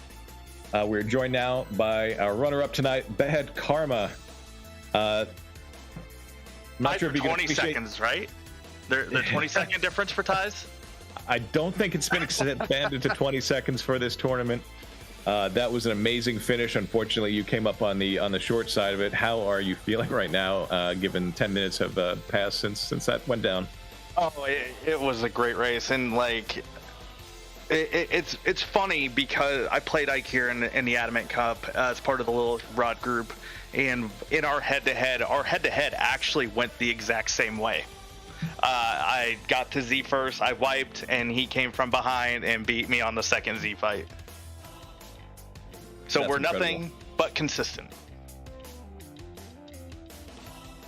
Yeah, we saw you casting the slow in both fights. You were never able to get the double slow off. I'm not sure, because Eykir did have the silk web advantage. That might have helped you recover that first one a bit. I'm not sure. Yeah. I've done reflex strats with just the one slow, so I wasn't really concerned with getting the second one off. And I also was so just in focus on my inputs, I wasn't even counting, so I didn't realize until seeing some chat that I was just one more cast away on that first one. Probably a direct cast white would have wrapped that one up for me. Yeah, we weren't keeping an exact count, but yeah, your mages were throwing out big numbers with those spells, and it seemed like you were super close. So unfortunately, a bit of a bummer there, but yeah, we appreciate the amazing show that you put on it. Especially, you had the lead, you avoided some of the checks that Eykir made, but even besides that, you got underground a little quicker, and we're definitely in the driver's seat for a lot of that. Yeah, I'm looking forward to watching it back. I've been doing, most of my practice offline, and I've been in the 95, this is actually my longest one. It still could have been obviously 5 minutes faster if I hadn't wiped, but that 90-minute mark I can't seem to really get under. So once I got close to that, and I was like, I hadn't seen the dot down, I was like, oh, he's either right on my tail or in there already, and sure enough, it was just that close, and it came down to just, again, not counting. We talk about all the time, don't do math on stream, but if you're doing reflex strats with Zeromus, you better be counting.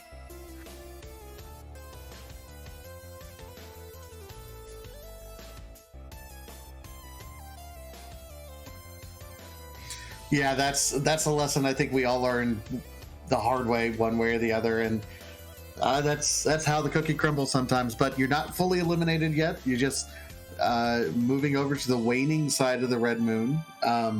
Not sure if we know who your opponent is yet, but have you taken a look at that yet? I have not. I try, especially with these sort of events, I try not to look ahead one way or another. So it's just really fun to be able to compete, and with all the hard work that's been put on, as we see with just the graphic that Scala Kitty has up here, created for this. It's just really fun to be a part of all this. Especially to be able to just come on and put on a good race like we did tonight. A 20-second difference is going to be one of the closest races throughout the event. Would you like to know who you're facing? Sure. You're going to be facing Night Dew. So my prediction of me going 0-2 is probably going to come true. Night Dew is a very, very good runner. I always like to go up against the best, so I'm looking forward to it. Night Dew, we're going to have a good time. Yeah, Night Dew is very strong, but I think you showed that you are tonight as well. So yeah, I'm hoping for another. Why not finish within 20 seconds again and see if it falls your way next time? That's all Eykir pointed out in chat here. The extremely balanced Lilith Rod group and AC representing once again within a very extremely balanced seed in a head-to-head. So we're definitely representing our group very well. Oh, I certainly agree with that.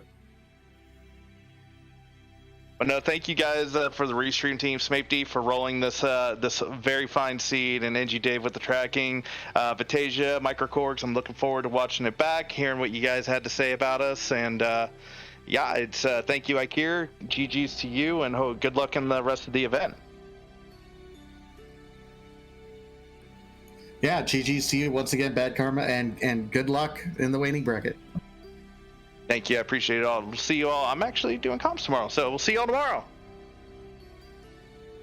Awesome. We'll see you then, BadKarma. Oh, and with that, oh man, that was, I'll just say it, that's one of the best races I think so far of the tournament. Definitely, if you have friends who weren't here, make sure to send them the VOD, because that's going to be one that people talk about for a little bit here. Yeah, you just saw the show that our two runners put on for us, so please give BadKarma and Eykir a follow. They put on a great show, and also thank you once again to our restreamer SmapeD and our tracker NG Dave for putting the show on, and I've had a blast commentating this with you, Vitasia, here tonight. Absolutely. You know, we're both kind of been around the community for a while, and I think we figured out it's the first time that you and I have worked together on comms, and it's been a blast tonight. Anytime. Definitely. So our race is over, but your night of free enterprise is not over. We're going to be sending you over to the flagship free enterprise with a Blue Moon matchup this time. Beauty in Discovery versus Starman. So enjoy the T Wildish loot over there, and please do not spoil the results of this extremely close and exciting race. Just tell them it was great and they should go watch it, and have a great night.